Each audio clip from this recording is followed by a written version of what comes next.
This meeting to order, the November 23rd, 2020 Maitland City Council meeting.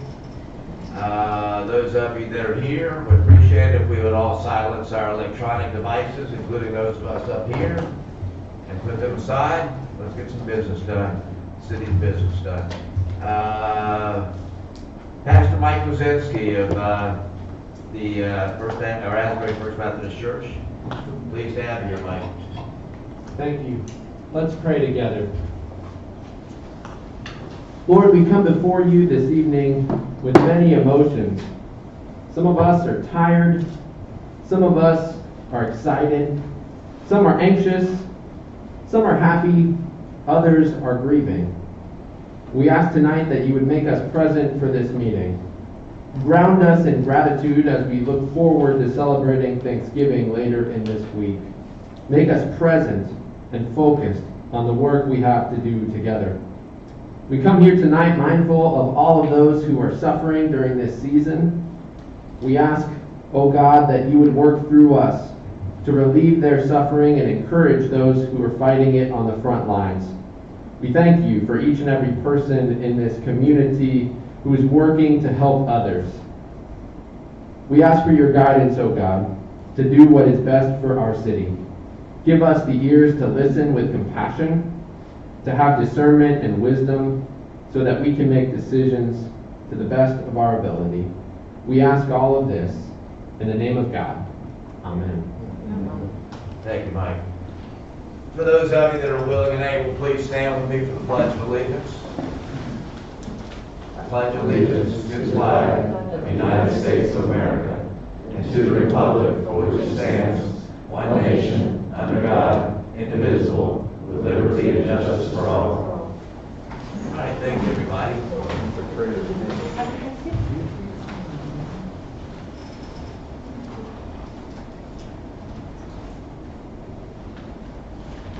Okay, we've got a couple of presentations to make tonight. First of which, Jim, if you would, join me at the podium. Jim Lavender. How are you? Good to see you, man.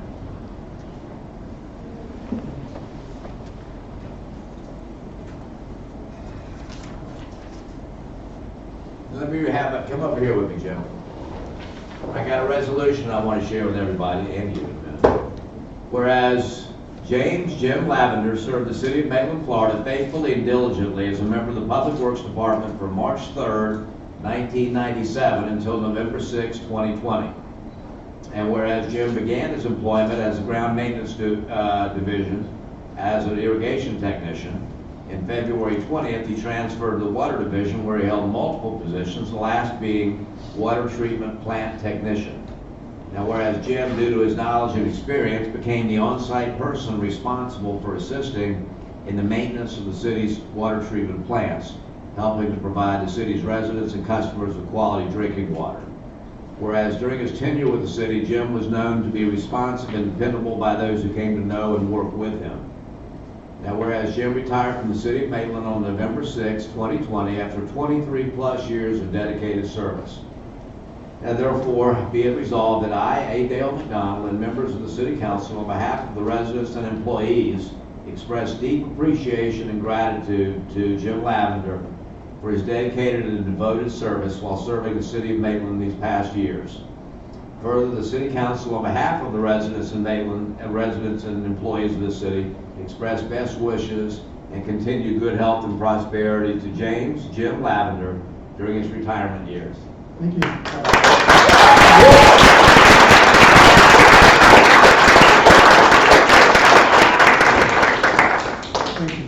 to say a couple words? No, I'm not a very good public speaker. Thank you, everybody. I'm not either, but they make me do it anyway. I greatly appreciate it. You ran for the job. Yeah, I asked for this, you're right, thanks, Jim. Thank you.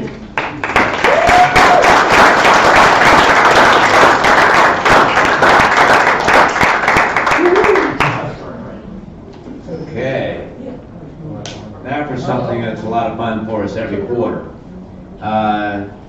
Jonathan Zara, would you meet me up here?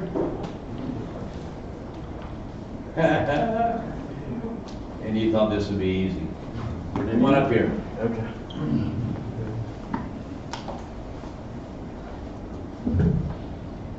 Now, John's originally from Michigan. He moved to Maitland with his wife Christine 3 years ago when he became a community program assistant at Maitland Community Park.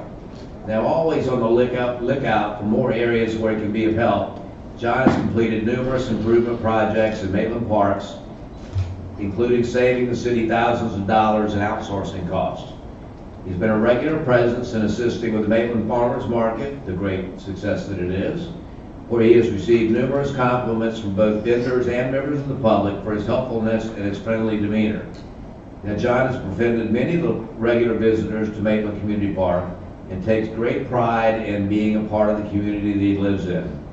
Now, this employee of the quarter. I know. Man, I know. I was supposed to be here for something else. They just told me. No, this is exactly what you're supposed to be here for. That's awesome. Now, so John's being recognized as the employee of the quarter for the city of Maitland.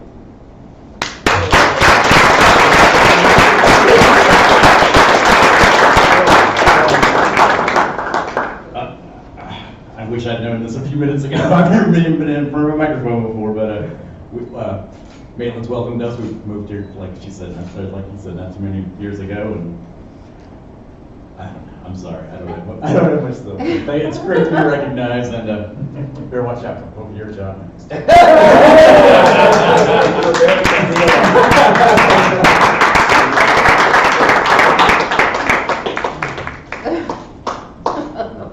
you go. Take care, buddy. Yes, sir.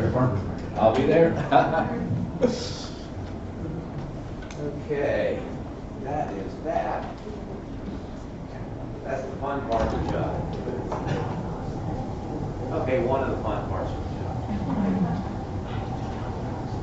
job. Okay. All right, we've got our first public hearing. Welcome, Pat. Oh, Patrick's not here. Hey, Bob. Well, go ahead and get started, Cliff. I know you've got some work to do. I'll start out with people I've spoken to. I spent an hour and 32 minutes with Mr. Dabby on the phone today. An hour and 32 minutes I'll never get back, but I understand. But Mike is a great insight for me, and you know that looking for insights into questions and issues we have here in the city. And we did specifically speak about Mr. Bellows' PD application and the various elements of that. So that's all the disclosure I think I need to make. Anybody else? I went out to the site with Dan Mathis last week, just the two of us, and we walked the site together and had a discussion about the site. All right, very good. Is there, they've got some swearing in to do, Cliff? Yes, indeed. Anybody who plans to give testimony to this issue before council, please raise your right hand and swear or affirm the following. Do you hereby solemnly swear or affirm that the truth, testimony you give here tonight will be the truth, the whole truth, and nothing but the truth, so help you God? Okay. They appear to be sworn. I can't hear everybody, but I know, I can't if either. you come up and you weren't sworn, I was going to take your word for it. Scout's honor. Tell us. Yeah. All right. Now, Ms. Gath, you want to read the title? Sure.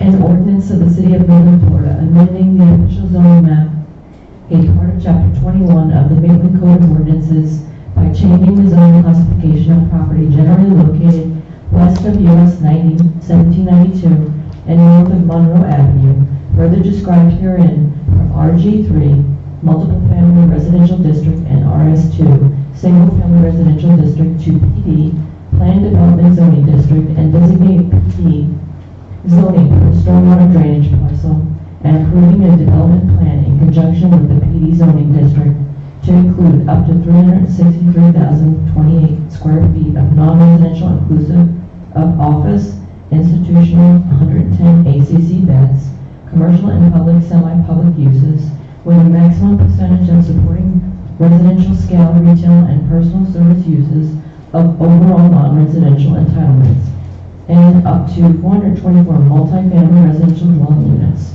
maximum building heights of 5 stories and 65 feet, and transitioning to 3 stories and 42 feet, and allowing additional height for decorative roof elements, stairwells, and elevators, providing for setbacks, buffers, landscaping, project phasing, a subdivision plat, and including conditions of approval in conjunction with a development plan for the project, and providing for an effective date. I think we ought to give this Kathy a... I thought that was very good. Now, Dan, you want to get us started? Absolutely, Council. Thank you again, and we're back here for the public hearing and action hearing. So just a quick reminder, this is the Gem Lake Water District Plan Development, proposed plan development, so roughly 17.8 acres along the east side, the west side of Park Lake and Gem Lake. The applicant is proposing an overall development program that Kathy just so eloquently read into the record. The first phase would be the multifamily, 247 multifamily, which you see on the north side here. And what the applicant is asking for, just as a quick reminder, is a bucket of entitlements of 424 total multifamily units, 363,000 plus or minus square feet of non-residential uses, and up to 110 beds of an assisted care community. So what this would allow for is everything that is non-residential would go into that non-residential bucket. So if the ACC was, the assisted care community was built, the square footage of that would come off of the non-residential square feet total. If a pool diving facility was built or a community center or anything like that, it would all come off of the non-residential square footage. So within that residential category, the applicant is asking for be able to do either apartments, townhomes, condominiums, or live-work units. The non-residential uses would be pretty much everything else. The caveat is that the neighborhood commercial category, which is the restaurant, retail, personal services, bank, pharmacy, those would be capped at a maximum of 40% of the allocated non-residential uses. So within this PD, there is design parameters. There's use-specific standards for some of the uses for outdoor sales and special events. Master signage plan is accompanied with this application, as well as all the non-residential uses would be subject to the residential scale and character, including the agreed upon building materials that the applicant worked with staff on to come up with the approved building materials, as well as the lighting standards for the project. In addition, the applicant is going to be constructing the continuation of the bike ped master plan, which this is a little snippet of our bike ped master plan. It stops right here at the Adeline. What the applicant would be doing is constructing the area down here to the south to make the total connection all the way down to Monroe Avenue. That includes a pedestrian bridge connecting the Adeline 10-foot multi-use trail over the canal, and then continuing the 10-foot down running along the property line. So with that would be a 10-foot shared bike path running down this side of the property along the railroad track, and a 5 to 10-foot meandering trail that would be running along the lake down the Monroe Avenue. The applicant said this is a little depiction of the property here. This would be the 10-foot bike trail. There is a 10-foot FDOT easement in this area right here along the bike strip, and the blue indicates the City of Winter Park Bike Ped Master Plan, and the land that they have, the easements they have for their bike master plan as well. So the applicant is in talks with the City of Maitland and the City of Winter Park, as well as FDOT, to try to secure a pedestrian bridge connecting the two which would allow a seamless connection if we get the FDOT right away and this bridge over here, seamless connection into the Winter Park trail system as well. If the applicant and the cities are unable to secure that, then phase 2, the applicant would be required to actually bring the bike trail down here and make that secondary connection to Monroe Avenue. So either way, there would be connection, whether it connects to the Winter Park trail system that takes you all the way through down to Orlando and all the way through, or coming down this way, in addition to that east side or that west side trail. With this application, there were some requested modifications. All of these modifications went through thorough staff review and Planning and Zoning Commission review. All of them received recommendation of approval from staff and the Planning and Zoning Commission. So when looking at this, the staff looks at how it would improve Maitland, and we feel that this provides a better environmental and economic sustainable development. It incorporates stormwater treatment and filtration into a previously untreated site. This is going to add a bunch of stormwater facility ponds and areas as well as shoreline vegetation to help treat all of the stormwater that's currently untreated. Also, we feel this is a reinvestment into the city's future with a mixed-use destination, and it will provide an active living experience, creating that sense of connecting pedestrians to downtown Maitland with the trail connectors. So in October, it went to DRC at the end of October, and DRC unanimously recommended it to P&Z with a recommendation of approval, subject to, I believe there's about 30 conditions at the time. P&Z voted unanimously to forward the proposed ordinance to council with a recommendation of approval. I believe they added a couple conditions as well. And a couple weeks ago, council unanimously introduced the proposed ordinance and set tonight for the public hearing and action date. Since the introduction, staff has met with the applicant and a resident of the Park Lake area to understand the concerns, and some additional conditions were added to the ordinance, including a limitation. This was based on comments made by the applicant, or comments made by the resident of Park Lake, as well as what was heard from council that evening. So what's in the ordinance in front of you tonight is a couple extra conditions, one of them limiting the 3 boat docks to contain a maximum of 4 slips per dock, to limit the watercraft, the motorized watercraft, to a maximum of 16 feet in length and 70 horsepower. All those watercraft would have to be registered with the St. Corporation, so they would have control over what boats are out there and what boats are registered to the property owners within the development versus the rest of the lake property owners. Also, a limit of 3 personal watercraft, such as the jet ski or the wave runners, at any time, and those also would be registered with the St. Corporation. Outdoor parking and storage of boats would be prohibited within the multifamily parcels or anything on-street parking. And there would be a provision for limited commercial rental of watercraft up to 3 motorized watercraft at 50 horsepower and unlimited non-motorized, such as the canoes and kayaks and stand-up paddleboards. They're also limited the boat ramp that is being relocated. It would be limited to the use of the property owners only, with the exception of the city of Maitland would have rights to use it for maintenance of the lake should we need to, or any public safety needs that they would have. And finally, the hours of operation for indoor-outdoor amplified music on the non-residential uses was currently written to match the city ordinance as it's written today. The condition has changed slightly to say that should the city amend the ordinance, whatever the stricter would be would apply. So if we relaxed our regulations, then what's currently on the books now in the PD would apply. If we made it more strict, then those new would apply. So with that being said, staff recommends council approve the proposed PD and associated conceptual development plan subject to all the conditions outlined in the ordinance, and we are happy to answer any questions that the applicants here, and we'll even like to make some comments or a presentation. I'm sure he's willing to answer any questions as well. Yeah. Anybody have any questions of Mr. Mathis or Mr. Bellins? I have a couple for Dan right now, is that okay? Go right ahead. Okay.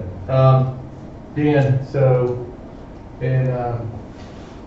when this was at planning and zoning with setbacks from the lake, from the normal high water elevation, I had talked to a couple people on planning and zoning. They couldn't really recall the discussion they had about it. What was their feel on the encroachment into that setback region of the lake? There, if I recall correctly, there wasn't a whole lot of discussion on it. We went over each of those modifications line by line, and they unanimously supported what was being proposed. Any of the encroachments around the lake, of course, is going to require the state permits as well as the boardwalks or the beach area, things like that. They're all going to have to get the state permits, but nobody on P&Z, well, I shouldn't say nobody had any concerns. Nobody voiced concerns to the point that it was unanimously recommended to approve it.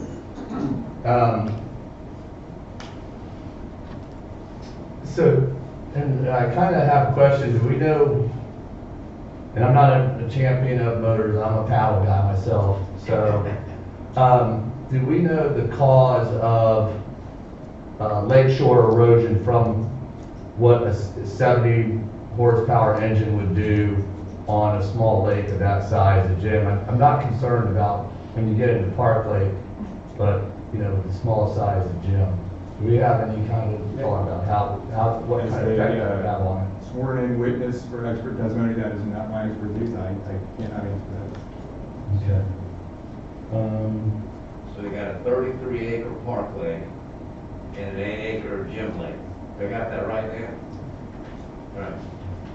And we see the ski course there on Park Lake. So Yeah, I'm not worried about Park yeah, Lake. Yeah, I've never seen anybody running it, but somebody must. Mhm. So- I do it on my paddleboard. Yeah, I'm with you. I did it 40 miles an hour. That would be a sight to see. Yeah, I think that's all I have right now. Thank you.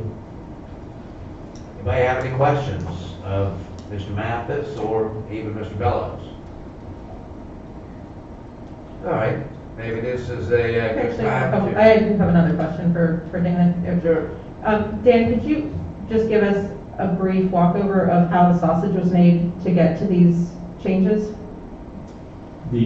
From the very beginning, The ones you just put up there from the last meeting when So- this was introduced. so those were, after the introduction meeting, what staff heard was work with the applicant, work with concerned residents, and try to come up with something that when we bring it back to council, it would work out some of those issues, or at least know where we're not in compliance. So we sat down, Mr. Bellows and Mr. Dabby and I sat down in about an hour and a half phone call and came up with these conditions that seem to be acceptable to both parties. And so that's where we came from. Thank you. Okay. Any other questions of Mr. Mathis or Mr. Bellows? Okay, hearing none, I do. You don't get one. You don't get one yet, but you're about to. Okay. But you're about to. Having no more, will be a public period for this particular agenda item. Those of you that would like to speak, now would be the time. And if you would begin up here, just like Mr. Dabby's doing, he knows how this works. That 3 minutes, and I don't know that we will be able to answer specific questions because we don't engage at this point. So, but there are questions that you can certainly raise that we might be able to address at some point following the public period. Go ahead, Mike. May I take this mask off? I won't tell. It's all right? Yes. Okay, thank you. Michael Dabby, 605 Waverly Lane, Maitland, of course. First, I want to say that I do not represent the community in any way, shape, or form. I took it upon myself to reach out to Mr. Bellows, and these are points that we could pretty much agree upon. I did express, and thank you for that time that he and Mr. Mathis also spent in working out language, the specific language. This is not it, but the specific language is in your package, I assume. Like I said, I don't represent the community, but I took it upon myself and came up with these things. I do have some concern, and I did express these as conceptual to Mr. Bellows and Mr. Mathis at the time. I'm not an expert in by any means of watercraft. So I couldn't tell you if a 16-foot length or a 50 horsepower or 70 horsepower is appropriate, and I'm leaving that up to you guys because you guys probably have more experience in boating and motorized craft. And we agreed upon that, and that's what is coming before you. Aside from this, there are concerns going forward after the first phase as to the administrative process of approvals for future development. And I'd really like to see that come back, have public hearings and input, because this is something that will potentially affect everybody who lives on or near that lake or has property on the lake. You know, whether we're in condos or single-family homes.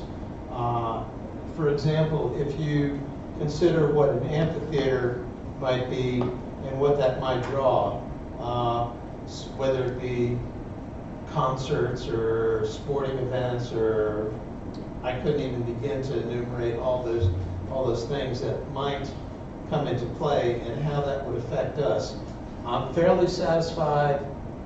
I'd like to be, honestly, I'd like it to be more stringent, but in the fairness that Mr. Bellows and I had in the conversation, the hours of operation, for example, I'd like to see them tightened up a little bit. And if you would, please also explain, Mr. Mathis, at some point, what that exactly means insofar as the matching the city code, insofar as distance and decibels, at what distance and what time. So I'll leave him to explain that to you again.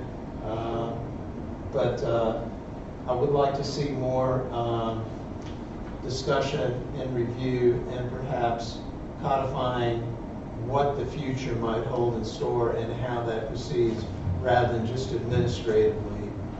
Because a lot of things can happen administratively without public input, and being that there are so many people affected by this, I think it's important to have that public input. Thank you all for your time and consideration. Thank you. Thank you, Mike. Who else would like to speak? Oh, don't be bashful. Hi, How are you? I'm Deborah Roby. I live at 802 Town Circle. I've lived there for 6 years. I live on the lake. The noise is loud when people have boats on.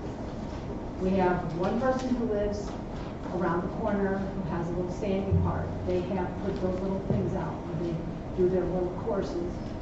When there are 2 jet skis on it, it's not large. Y'all saying that gem is small? This other lake is small as well. I cannot imagine 3 or 4 boats being on there at the same time and they're doing the same. I just can't, let alone the noise as well. My concerns are the evening time. When I go to bed, I see the lights right now from the dealership. They are very bright. The idea that there's going to be a commercial loudness going on with some kind of auditorium, what do you call it? Amphitheater is seriously distressing. This is where I'm going to retire. This is my house. I just spent $40,000 remodeling the inside. I kayak it 3 times a week myself. I also want to say that I've also pulled out trash from the last. I pulled out 4 different 55-gallon barrel drums, trash. I've called 4 people on your board. I've tried to reach anybody I can, and nobody's returned my call. I have pictures of them. There is trash from the debris removal. There is trash all over the place from the workmen. This is disgusting. I take a bag out every time I go, and I pick the trash up. I like where I live. I like it a lot, and I'm concerned about the commercial occupancy. And I don't know how you're going to police. Only 3 people are going to be on our lake. How are you going to police that? Is somebody going to stand there? You can have a police officer out there saying, no, I know you're paying big money to have that boat slip and have your boat there, but you can't go off right now because 2 people are out already. How is that going to be handled? Who's policing that? And are we going to wait for somebody to get smashed? Are we going to wait for a kayaker or a paddleboard to get run over by a boat? It's a very small lake, guys. It's not big. Unless you get on it or you live on it, you wouldn't know that. And I just can only speak from my own personal experience. I'm on the lake 3 times a week. It's a beautiful place. We have otters, we have fish, we have bass. I don't believe that motorized boats should be allowed. If you want to put kayaks on it, that'd be great. As far as the noise goes, 10 o'clock should be when it should stop. I know that there's a lot of money to be made from the commercial occupancies. I get that that's a revenue generating stream for the city. I understand that. But I want to also call your attention to the building that has this little restaurant in it, right across the street from it, that nobody's occupying right now. Who's in there? Nobody is. The live-work situation is not an effective situation. I'm in commercial insurance. I do property and casualty for 30 years. I see rent rolls. I know what the costs are in places. I'm very knowledgeable in that regard. And I just would ask the board to seriously take a look at how it's going to affect all the other people on the lake and not spring them into your body. Thank you.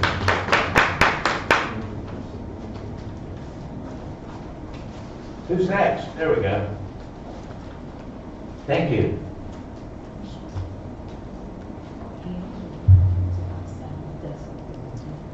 Ethan Ashworth, 836 Parkway. Speak up, please. Be as loud as you can. I will. I got old ears. I got a loud mouth. I'm disappointed. in the Well, lack you of just have at it. We'll do Well, great. yeah, I got 3 minutes. There you go. I am disappointed in the lack of information and inaccurate information staff produced in response to valid concerns of the residents that will be immediately affected by these changes. There has been a lack of due diligence and careful deliberation put into this ordinance. It's appalling, and based on the amount of incorrect information, this motion needs to be denied. Staff stated that they determined it was not equitable to limit some residents' ability to utilize the public lakes, nor was there precedent they were aware of for doing so on this particular lake. For starters, staff is wrong about these being public lakes. They are not. Orange County Property Appraiser's website verifies that these are in fact private lakes, and that changes how this ordinance should be looked at. In fact, Lake Jim isn't even a lake. It is a pond. Also, according to the property appraiser, the property in question only has a total of 2 boat docks that are acknowledged. They both appear to have been built in 2001 and were not actually used for boats, but for observation or fishing. Furthermore, the boat ramp is on a pond. It is nowhere to be found on property appraisals from the property appraiser, nor could I locate where a permit was told to build it in the first place. I'm not arrogant enough to say that a permit wasn't pulled, but I think that the fact it was built on a pond speaks for itself. Staff states that there will be an increase in boat slips. Staff is incorrect in stating it would not be inconsistent with any other multiple family developments in the city. The only developments with boat slips appear to be on Lake Maitland, which is zoned differently and on a 449 acre lake versus 33 acres private. The other major difference, they're all condos, which are individually owned, not an apartment complex. Additionally, I believe that this is the only lake in the city that is entirely zoned some form of residential that has been or is being considered for rezoning. If you allow this ordinance to pass, it would be the equivalent of rezoning part of Lake Sebelia as commercial retail and set precedents to do so. Staff also recommended approval of beach on the lake, partially to be used for docking, kayaks, etc. Obviously, not much research went into this decision either, because having imported sand on a lake is illegal in the state of Florida, making this a new issue. Why would they recommend approval of an illegal act? Mr. Bellows himself expressed concern about the traffic in the area of Lake Jim, including concerns with the right-of-way, delivery truck loading and unloading, parking, and stormwater when the Ford building was being rebuilt. I guess those concerns have magically disappeared. A 2016 traffic study of the area showed that the majority of the intersections near Lake Jim did not operate at an acceptable LOS and are constrained by existing developments, making it impossible for capacity improvement. Why would the city even consider rezoning a parcel of land for development when the safety of the citizens hasn't been adequately taken into account? How about environmental impact studies? Have any been done? And if so, why are they not included? Sound studies? Pretty sure I heard somebody suggest that last time. Has that gone anywhere? How can you justify additional restaurants when the village at Lake Lily finally, after 8 years of sitting empty, was able to lease the corner restaurant space? The original tenant for Maitland City Center pulled out because the market was oversaturated and realized that the restaurant wouldn't be sustainable. It has been empty for 3 years. With the exception of Starbucks, which frequently interferes with traffic, and one other unit, the entirety of the commercial retail space on 1792 side in Maitland City Center is empty. I'm almost done. Mr. Bellows purchased this property with the full knowledge it was zoned residential, and as recently as 2017, this was to be a redevelopment of 247 condos into 280 multifamily residence apartments. How did this turn into an extension of Radavage, complete with the R's on the entry columns? I don't think Maitland is sophisticated enough to figure out how to renovate a downtown. I'm done with Maitland. This was Dan Bellows' response last time he didn't get what he wanted. With all due respect, Mr. Bellows, I am glad that you let your feelings be known. I enjoy the peace and quiet, irreplaceable wetlands, and the natural beauty that the lake I live on provides. I am more than supportive of you putting your development somewhere else. Thank you. Thank you very much. Anyone else like to address the council on this particular agenda item? Sue Lewis, 808 Town Circle. I heard somebody make a comment up here that they aren't concerned about Park Lake because there's a slalom ski course on it. Has anybody ever watched that take place?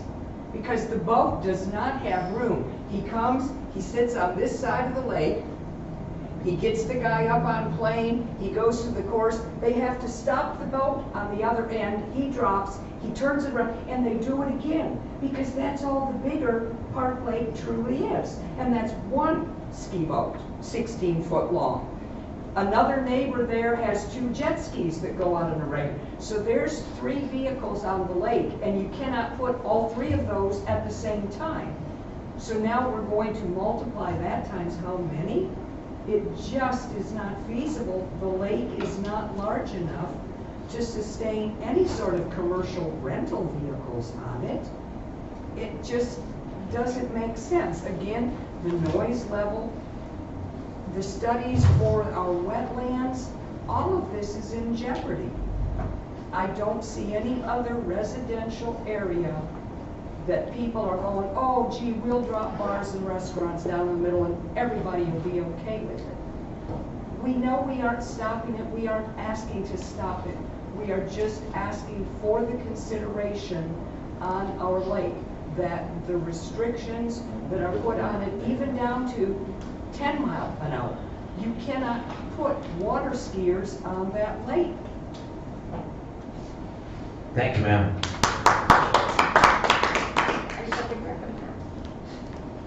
Ma'am, you've already spoken once. I'm getting my mask. Oh, good call. Anyone else like to address the council on this particular agenda item?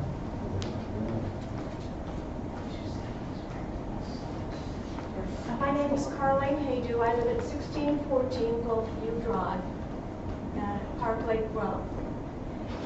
And we are discussing putting boats the size of this table with a 70 horsepower motor on it. Get back around. 70 horsepower motor on it in the lake.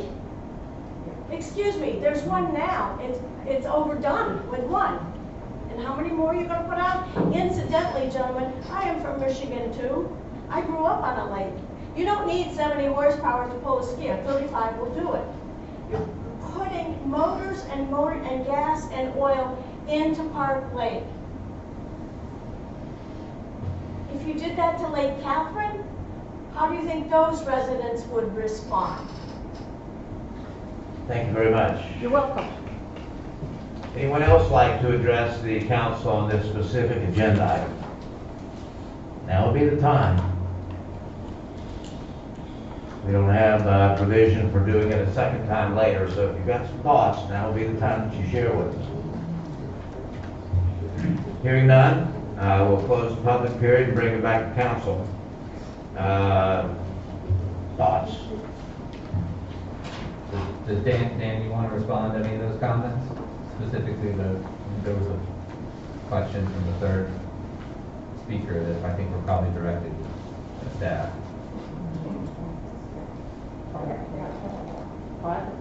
So yeah, I mean, I'll be happy to address any. The first one was the first speaker was asking about the noise ordinance and what's currently allowed now. So the condition number 19 in the ordinance, the road ordinance in front of you, limits an hours of operation which is consistent with our current ordinance from 11:11 on Sunday through Thursday and up to midnight on Friday and Saturday. Which is consistent with our ordinance now. Interior hours of operation for establishments, as consistent with our ordinance now, is 7 a.m. to 1 a.m. unless otherwise approved by the city. The ordinance talks about sound level, not at a decibel level now, but as a nuisance level heard at adjacent property lines or 50 feet from the property lines. It depends on the type of the section that you're reading. The current ordinance that's in place right now actually gives that's being proposed to the Land Development Code update has very specific decibel levels at certain hours and certain measurements. And that, if it's more restrictive, would apply to this development as well. So all that's being asked for is what's consistent with our ordinance today, unless we go more strict, and then the stricter will apply. As far as the other comments that came out, I heard concerns about noise in boats, lack of due diligence on this. I believe our staff's expertise stands up for itself in our professional accreditation. There are talks about sand being illegal in Florida. I'm not aware of that being the case because there's sand being put all over. It would still require to be approved by DEP and St. John's, so I'm unaware of any restriction of sand being illegal to be brought into to a lake. That's the first I've ever heard of that. As far as wetlands, so a wetland study was done and was flagged by the St. John's Water Management District.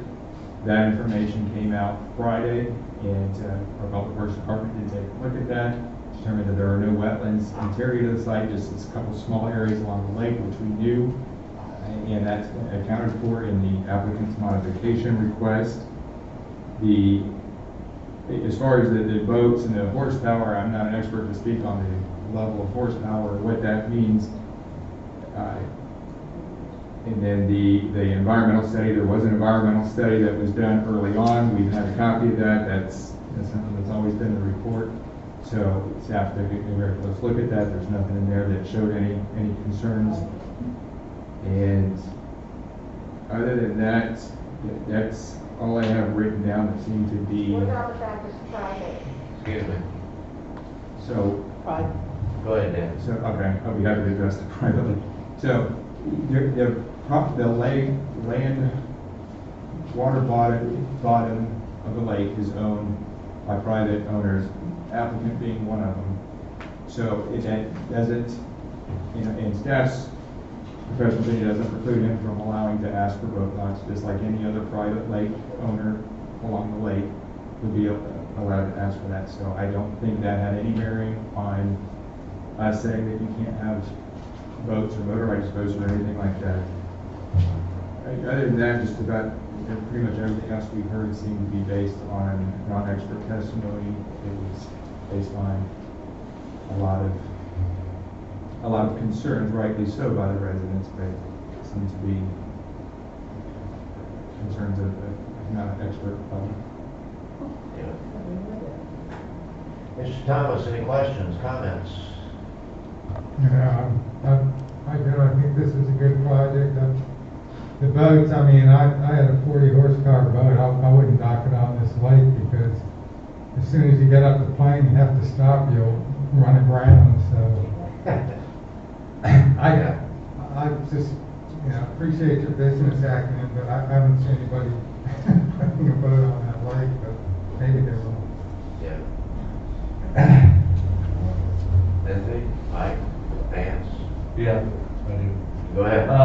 Dan, I was looking through the information earlier, I can't find it right now, but it was something to, talking about, what can be built out onto the lake. And, question, if there's a restaurant, the restaurant won't have any dining out on or over the water, will it? So an applicant could probably best answer that, and I'll bring him up here to, actually, I'm sure he'd rather answer that than myself, but there is a restaurant proposed, well, there's two restaurants that are conceptually proposed. Again, none of this, other than the phase one, is actually proposed tonight. The rest of it is elective entitlements. The applicant's desire that expressed to staff is he'd like to have two restaurants, one on that peninsula and one on the furthest south end of the property. There would be a boardwalk and terrace area where there would be some seating on the outside. I think you'll find that in pretty much any restaurant these days that they want outdoor seating. So that is the desire of the applicant. I know he's met with a few restaurateurs in not only locally but also down south Miami area, looking at different concepts. But I don't know, and Mr. Bella's going to answer this better than I can, if anybody's locked in or any specific designs are locked in. I just have concerns that if, we allow dining over the water, then you're gonna have items such as stir straws, which can slip through really easy. You got a cocktail glass and regular straws, napkins, more plastic. So, especially investing $300,000 into that lake in the next couple of years, we'd like to try to keep it clean. We ourselves with Sevilla have a problem pulling, what was it, 150 pounds of trash out of it the other day, so we don't need to, make that any worse. Was there any talk of that fountain? I know we had talked about that fountain. I totally forgot about it until about 2 minutes ago, but that fountain would be nice to have to bring oxygen into the lake to help clean up the lake. Yeah, it is the intention of the applicant to put that aerator fountain in there in the park. I believe that's Gem Lake. Right. So a nice lit fountain is what has been And the proposed. smaller lake, I'm sorry? that's a smaller lake, Correct. sorry. Yeah, Yeah. that's southerly lake. And the problem is, especially on the applicant side, there's no motion of that lake, so it just sits there, so that would really help it out a lot.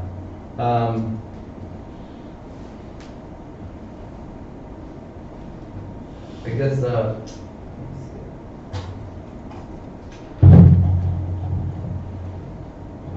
so just, I wanted to bring this to the attention. I was just looking at the size of the lakes and to give everybody kind of an idea of what we're talking about.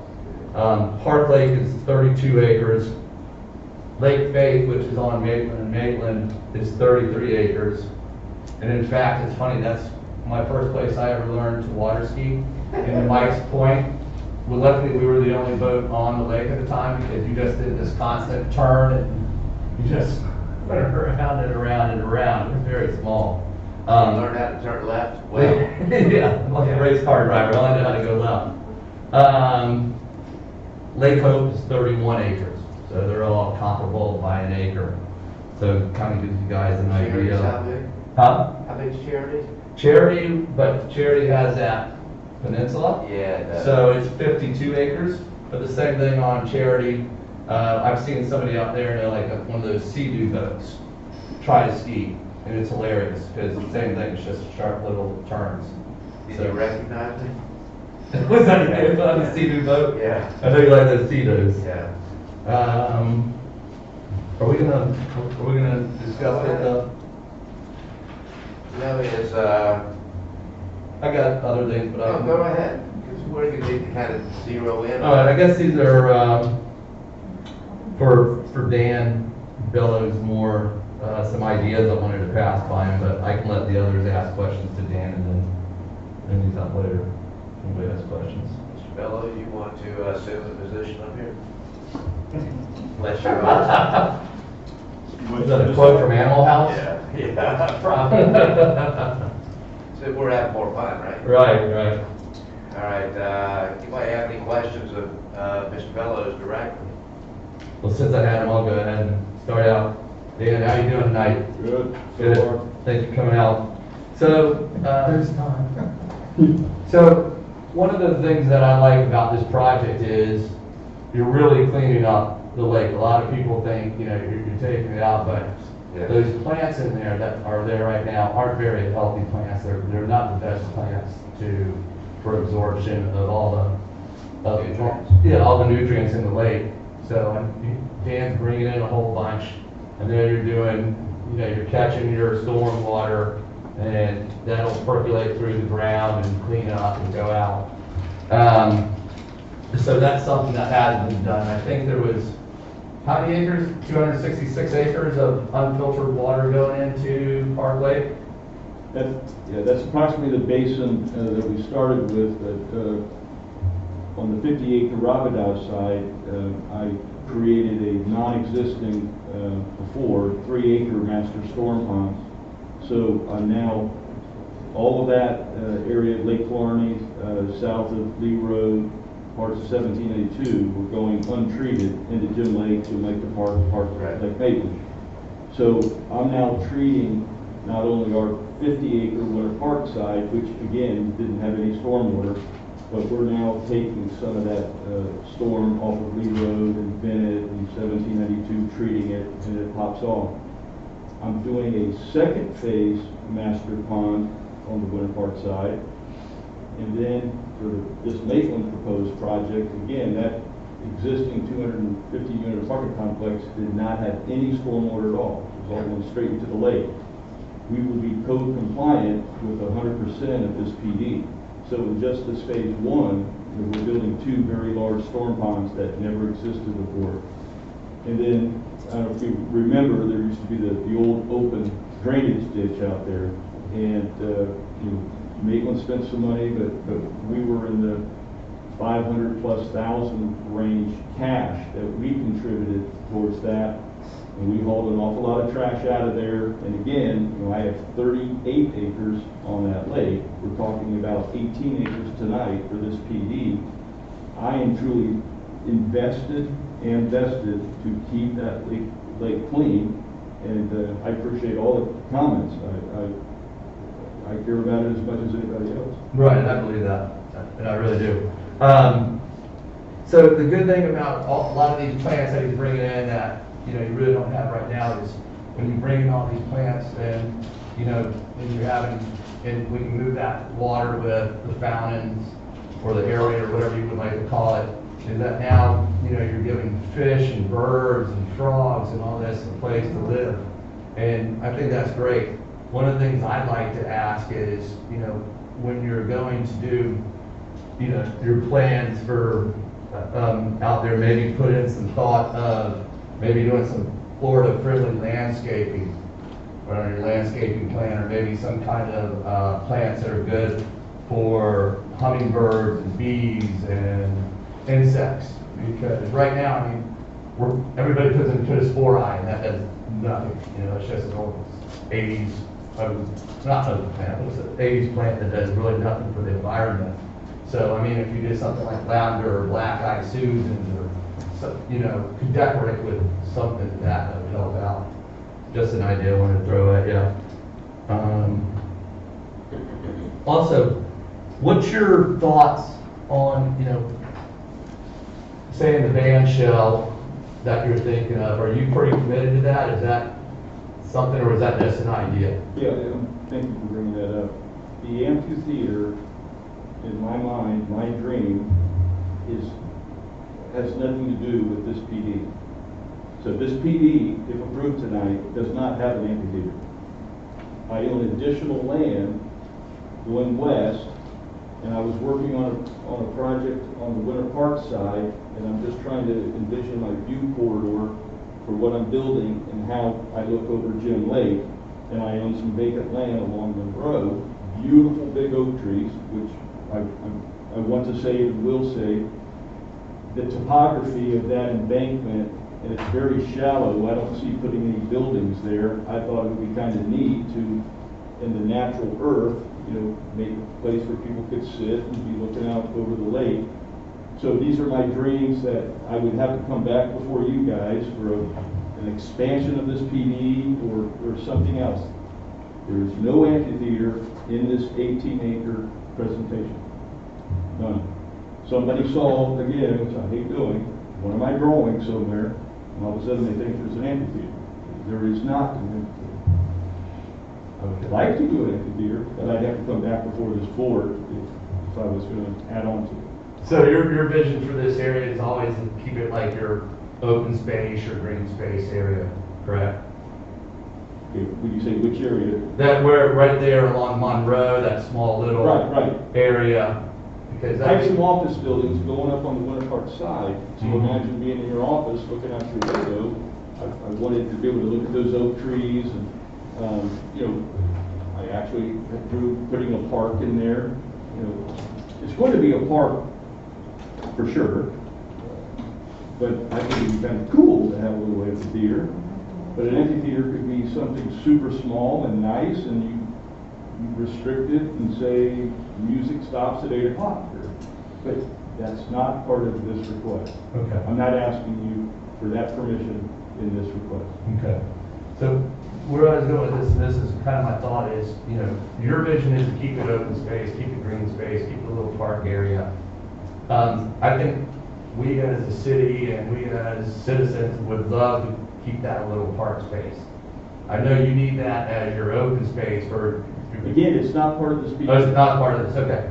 But any thought, or I'd like to put maybe a thought in your head, and I don't know how we can go about this, but maybe someday or some way to convey that to the city where you would still have ownership, but somewhere it would still be always parkland.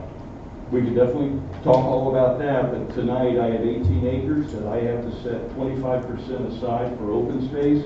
So I'm already, and then I'm already agreed that I'm going to either deed or give you guys this bike path. You know, that's a bunch of land that I'm prepared to donate to the city. So I'm doing that in this 18 acre. When I get into down the road, what I do with the other 20 acres, that is certainly something that I would love to work with the city on. Just thought it'd be nice to have I a agree. space where everybody can sit by the lake. I totally agree. That's kind of my thought. I just wanted to throw that into your head. Another thought is, and this is maybe something for Dan also, is when we're looking to do our landscape plan, is maybe keep, you know, I know right now we have the encroachment of the 25 feet in the normal high water line. We need, what I would request or ask is that we keep any kind of plants out of there that need fertilizer. So, you know, any kind of, anything, grass or whatever it is, just to keep the fertilizer guy from spraying and it going back into the lake. So it's, and we can keep that buffer out of there. I know that we have our rule, but still, sometimes our rules aren't really, really taken too seriously by some companies.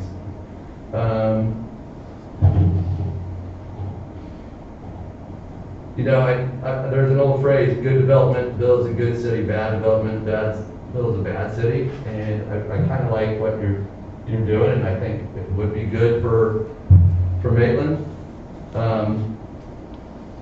And I understand that we need to also respect our neighbors. So I hope somewhere we can have a good relationship between the two of y'all, where we can build something successful and everybody's happy. So that's it for me. Thanks. Michael, Lindsay, any thoughts? I have questions for Dan Mathis, but Go ahead. we can wait. No one else got anything for the applicant? All right. Ms. Lindsay? I'm good. Okay.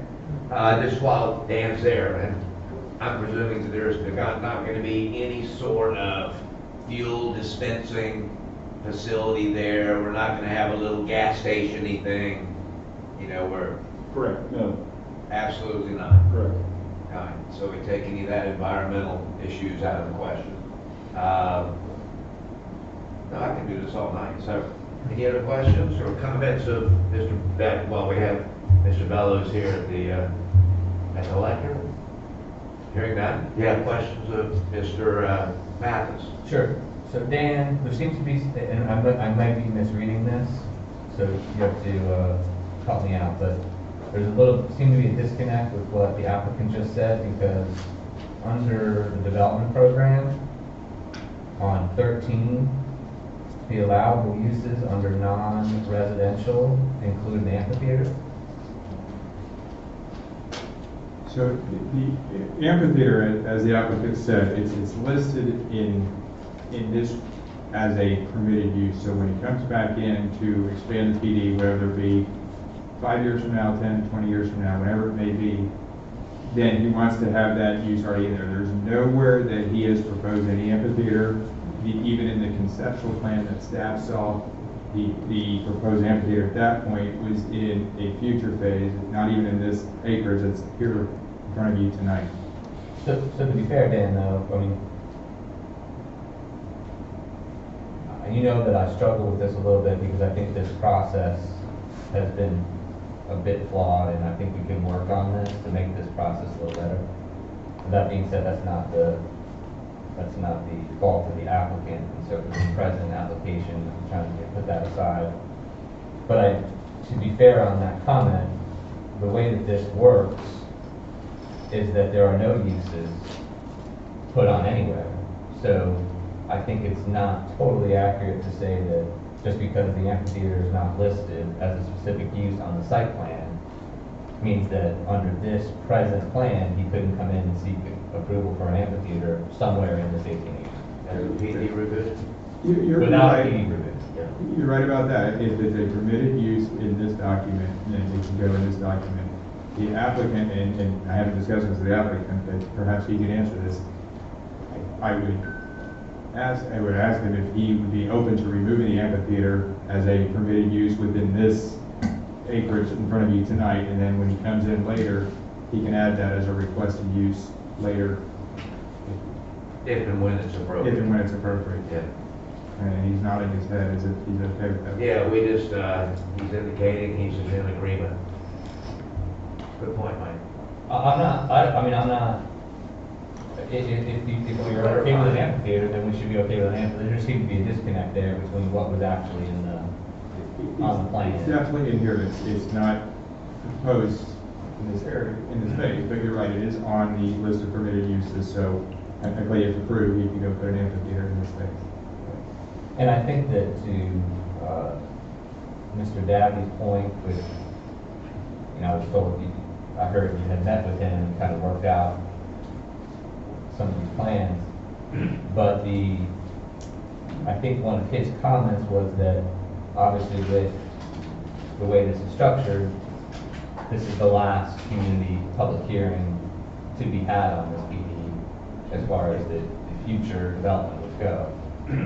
And so I do think with these uses, you and I talked about this the first time and didn't talk about it since, but is there any concern about all of these different uses being anywhere else on the property? And if that's not a concern to staff and that's not something that was brought up with residents, then I won't make anything of it. But I mean, that was one of my issues, was the fact that this is the last hearing that we would have on this, and these bucket of uses can go anywhere on that site. And if that's okay, then that's okay. But I don't know if that's been fleshed out or not. Yeah, staff is comfortable with the bucket of uses. Every site would have to come in for site plan approval, and they would have to work on the site of engineering, planning, everything else like that. He has asked for a limited use of uses on there. If he were to, and you're right, it doesn't come back for a public hearing unless he expands the PD,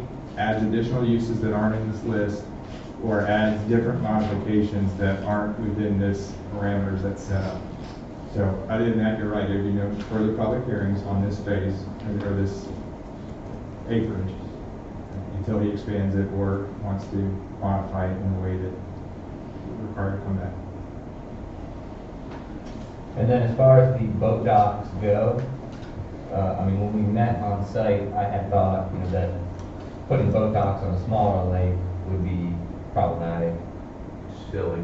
Then I think though, boat docks on the bigger lake are maybe more problematic because I don't know how you get 3 boats out and still have I think they're creating it's going to be an interesting navigation of that lake and I think the point has been made here with the level of activity that's going to be increased here. And again, I think we've heard it from residents and you met with at least one resident. I mean, if this level of increase of activity on that lake has been deemed by staff to be acceptable, then I think none of us are, you know, experts on. I mean, Vance, you've raised the point on what would affect the vegetation and things like that. I'm not sure that's really that's one of the concerns, obviously, but I think we've heard also here, one of the main concerns from the residents was noise. And I'm not an expert as to what level of noise on a boat would be generated, but I think that we're relying on staff's opinion on this.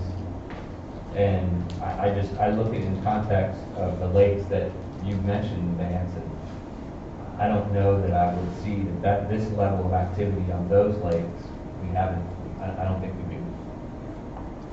they can handle it. So I don't know, but again, you're the expert on this, and you have a staff of experts, and if you said that this lake can handle that level of activity, but I think the rental of boats, the docks for boats that are going to be on site, I think that's a lot of activity.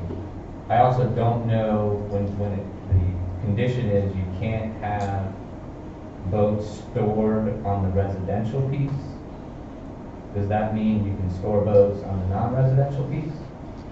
Yeah, well, it's not specifically written that you can't be, but the applicant has expressed to us that he still retains ownership of all of the property in association, and he's not wanting boats to be stored outside. He's gonna, I believe when we met with him at one time, and he can confirm this with a head nod, is that he said that in his deed restrictions and covenants, he basically says there is no outdoor storage of boats on any of the properties.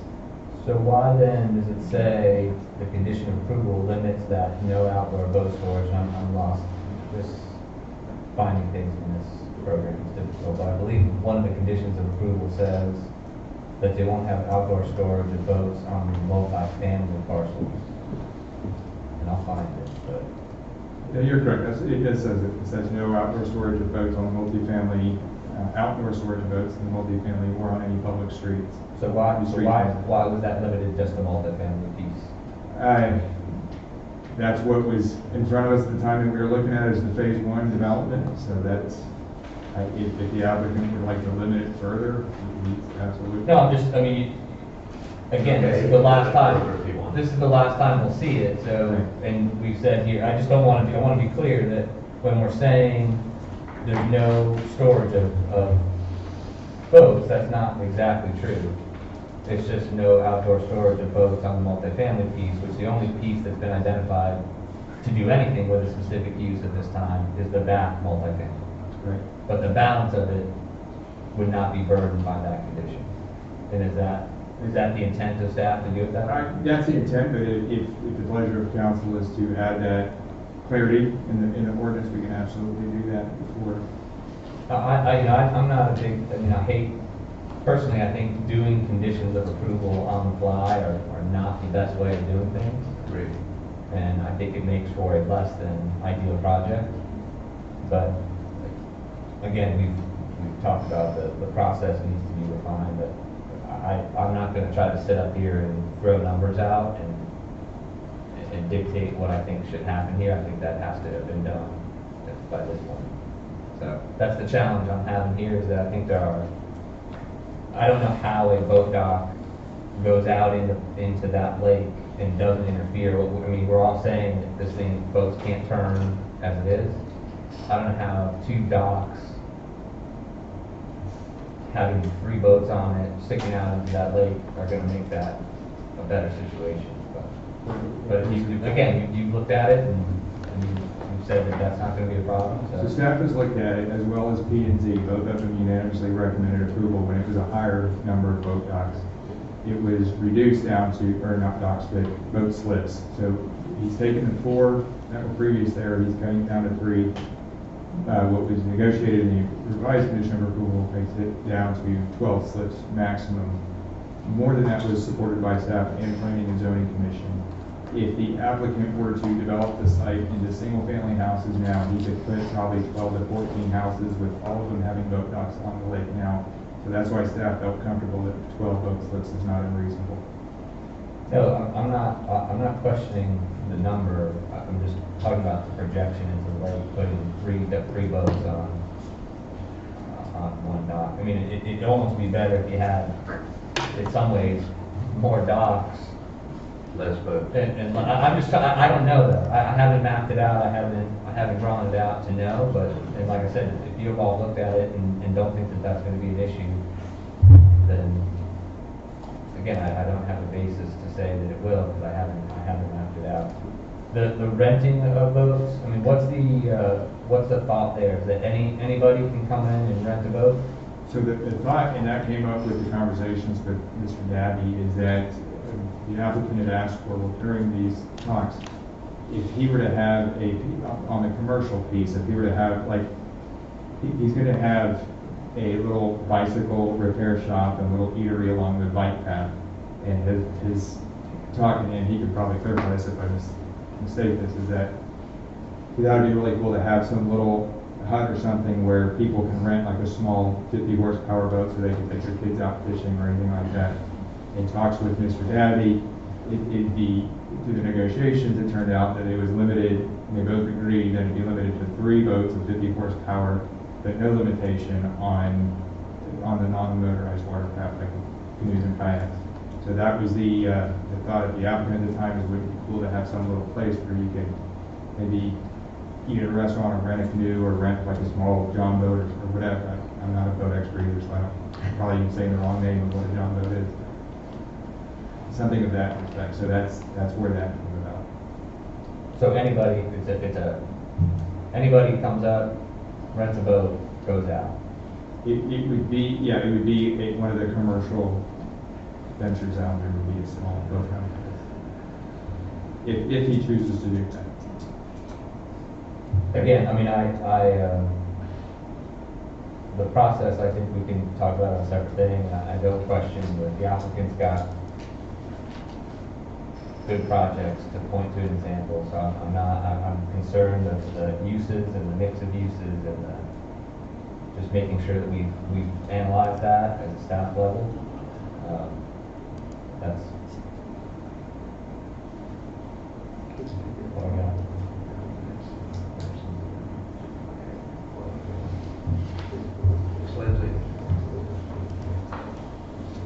I don't have any technical questions, but I want to bring some perspective to the site visit that I did with Mr. Mathis. I had not actually seen the 2 lakes because they're not really accessible from any of the roads that you drive on until you actually get into the site. And so the opportunity to come onto Mr. Bella's property and to actually get a perspective on what those 2 bodies of water actually look like, I think really we're concerned about what could happen in the abstract, which I think are very real and realistic concerns. But I think that considering the fact that this is going to be a commercial venture in terms of at least the use of boats, it will be market forces that determine whether or not people are actually going to take boats and go out on those bodies of water. I grew up with a boat in my family on the cottages. I didn't come from Michigan, we came from Southern Ontario. And you go out on the boat, it's an adventure. You're going to do it for more than a couple of minutes because it takes a little while to get all the stuff on the boat, to get down to the boat, to get the boat fueled up, to make sure the battery works, to make sure everything's, you got to push the bilge pump a bunch of times. It's a whole project to get out there on a boat. Even for us to take our kayaks, it requires at least 20-30 minutes of planning. You got to haul the thing across, you got to launch it in the water. now having seen those lakes, I'm genuinely not sure who is going to waste their time on a motorized watercraft to go out there and to do donuts in the lake, because it's just not big enough. Amen. And so if somebody wants to go out on a boat and they want to have a big adventure, they're not going to do it on Park Lake. They're going to go to Lake Maitland because it's actually a lake worth going out and boating on. So I understand the concern from the residents about the noise. I understand the concern from the residents about the water frontage and the natural wildlife. And I definitely think those are very valid concerns, and I think that Mr. Bellows has addressed those. I think that the development itself is very cognizant of the natural landscaping and is going to be very responsible with those aspects. I'm not necessarily so worried about Mr. Bellows' vision of where he thinks people are going to go boating, because I really honestly think when it comes right down to it, there will probably be some residents who will like the idea of parking their boat because they'll, oh, cool, I'm gonna get an apartment so that I have a boat slip. But realistically, after 5 minutes, what are you going to do? There's not a lot of boating to be done. I think personal watercraft, if people have kayaks, that's a fabulous place to do it on. But I think having tried to estimate out, what size of boat and what horsepower is acceptable, I just come back to the idea that I don't know that anybody who really cares about the size of their boat or the size of their motor are actually going to spend any time on that lake.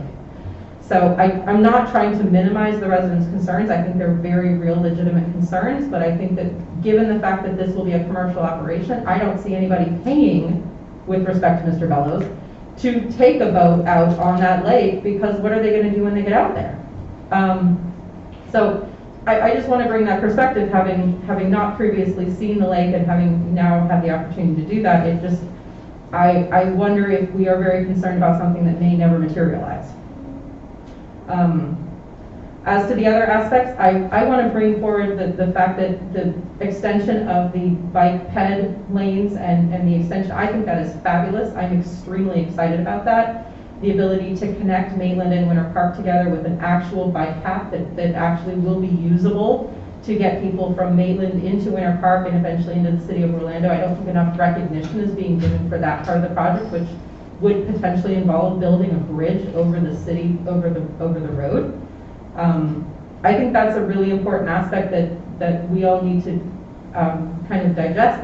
That's a really cool feature. That's a big deal.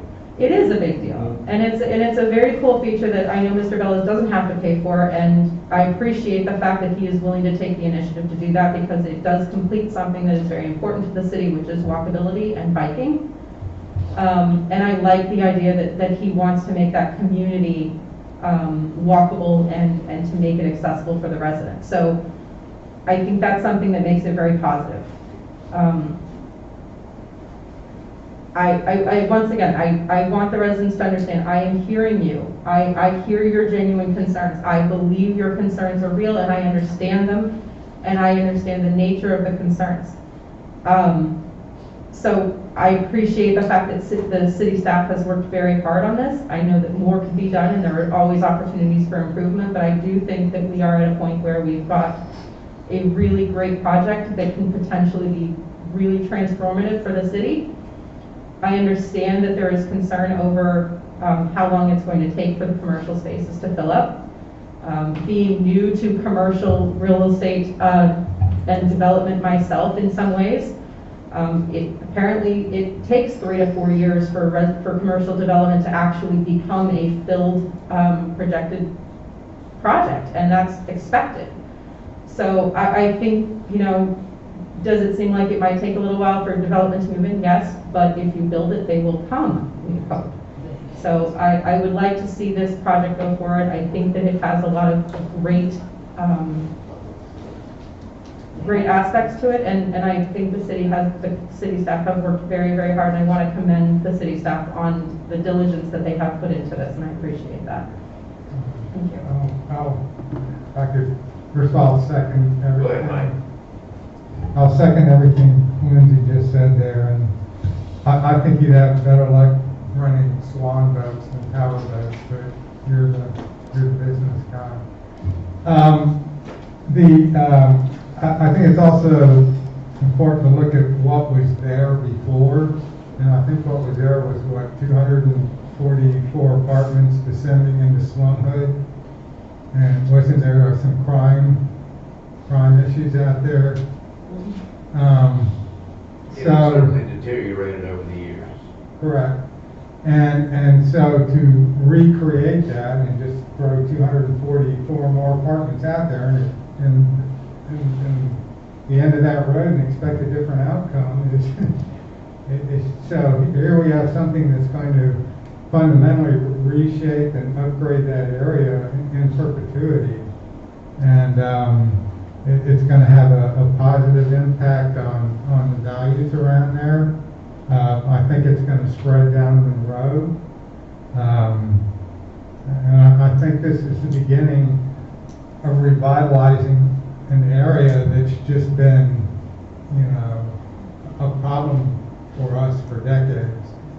And so I'm enthusiastic about it.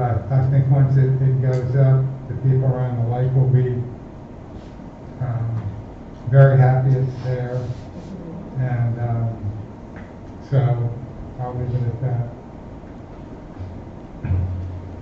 Any other thoughts, or I'll take off? And you guys know I can do this all night. Okay, so again, we're clear on there won't be any, if we end up approving motorized boats at all, which we already have on the lake. The Lake Avenue houses, well, not many of them.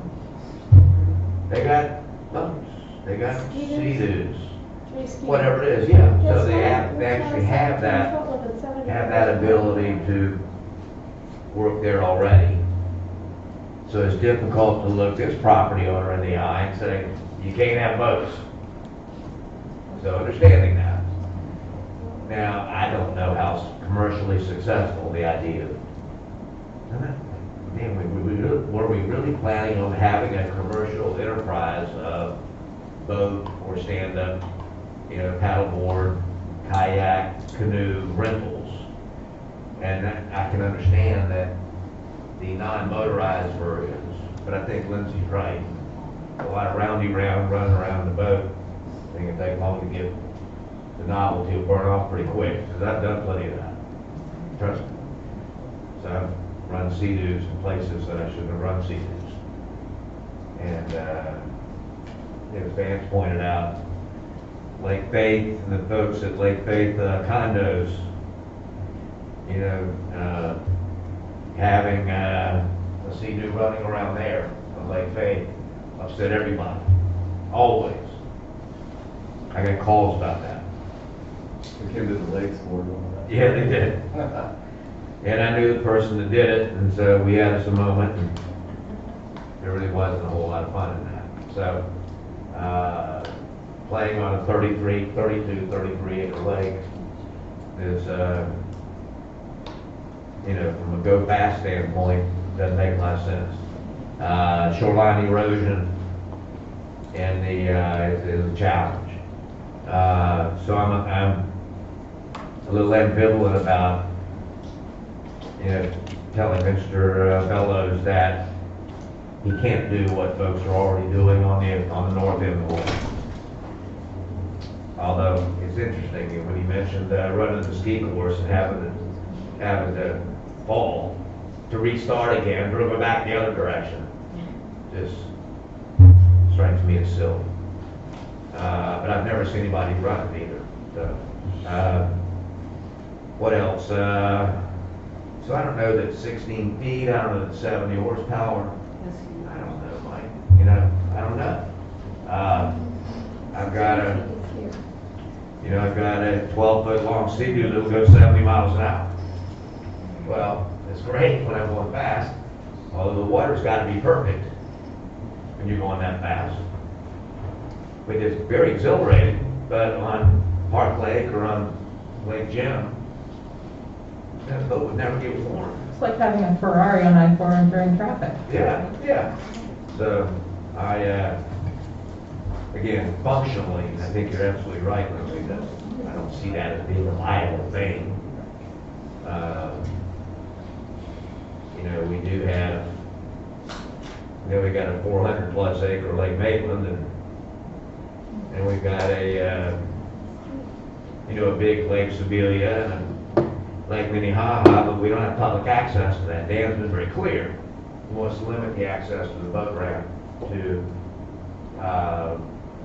on-site property owners or tenants.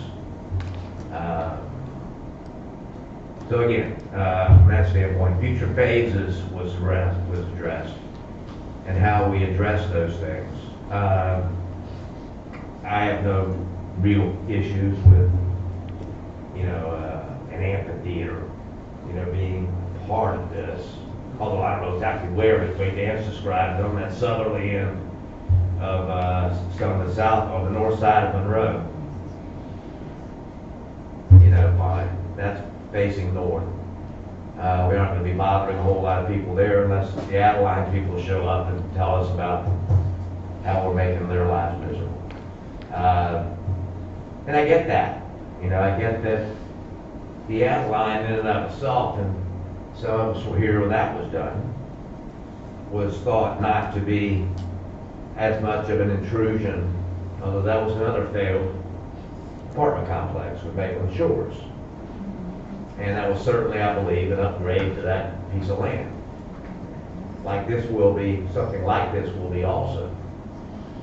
So, you know, we're swapping out 240 odd units for 240 odd units.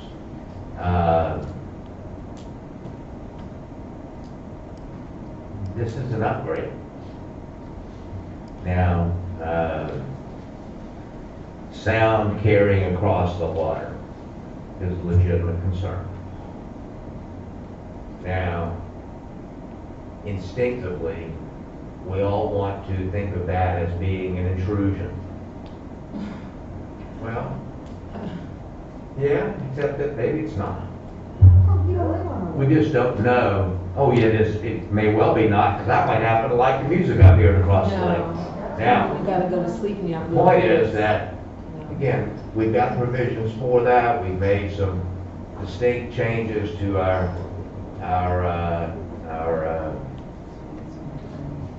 nuisance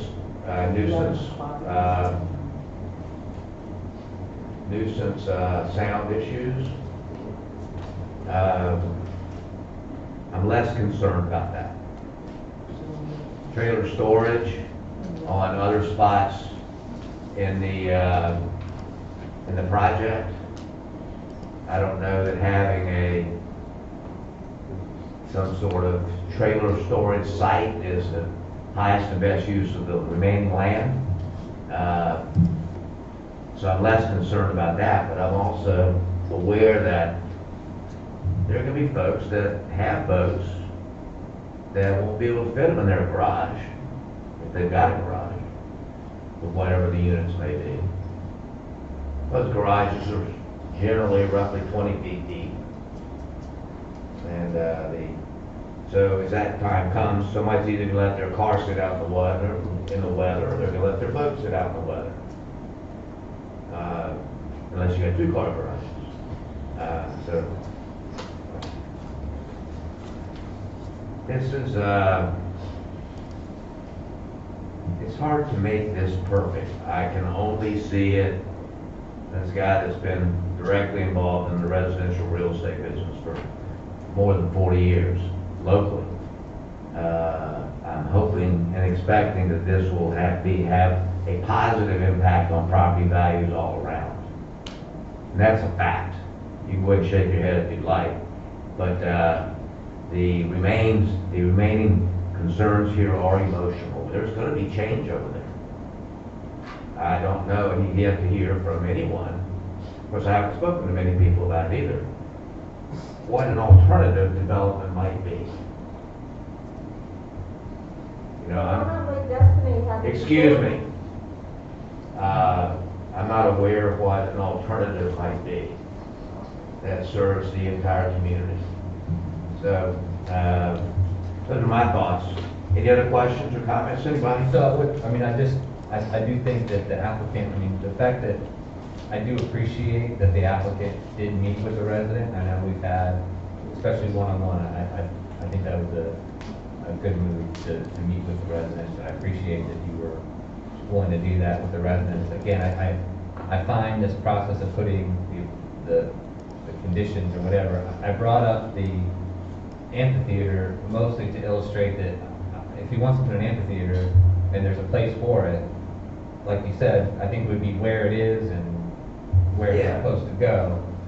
And the way that this is written, they can put any use anywhere. So that was my issue with the amphitheater, is not necessarily a targeted issue with the use, it's can it go anywhere? And so I don't want to sit here and try to change things and try to alter conditions. I also, with regard to the boat docks, and the applicant's been willing to work with staff, I don't know, like I said, I would be less concerned with a projection 12 feet out into the lake versus one that's 25 feet or whatever into the lake. So I wouldn't focus necessarily on, especially on, in front of some of your commercial-ish uses over there. I don't know that, I think a longer dock extending further into the lake is more of an issue than actually the number of actual docks. If what's been discussed between staff and the applicant and the residents is that these are the magic numbers of docks and whatever, I don't know if we can make sure that, what I don't want to do is, I don't want to set a condition out there that says, hey, you can have them, but you only can get them on two different docks. Is it 2 or 3? Was it said 3? Yeah, 3 like to have. I would rather it be done in such a way that produces the least intrusion into the lake, into the extent of the lake, because I think that makes it more challenging. I agree. So that's just I don't want a condition in here to make it worse, because I do think that can be the unintended consequence of sometimes we put in these conditions without actually, because we're trying to plan for the future without actually seeing a site plan. And so if we saw a dock, or if we saw 12, whatever it is, you could actually look at it and physically say, oh, okay, I get it. But we're kind of prospectively looking at this, and I don't want to have the unintended consequence to say, I've got to do it this way because that's what you approved. So I don't know if there's a way to, and I'm not sure that I might be completely off base on this, but I'm thinking that the further away from the shoreline you go, and Mike, you're a paddleboarder and kayak. Well, I think if we have to sort of micromanage our staff on how to configure a dock, then we should fire our staff and get one that I kind of assume they know what they're doing, and they can do it. I don't want to sit up here and preclude, kind of guess what that dock might look like or how far out it might go, and then just kind of set up an arbitrary number. We hire these guys and we trust them, and I assume that they can come up with a dock that isn't going to be a danger to folks. It seems to kind of delving into the weeds on stuff like that.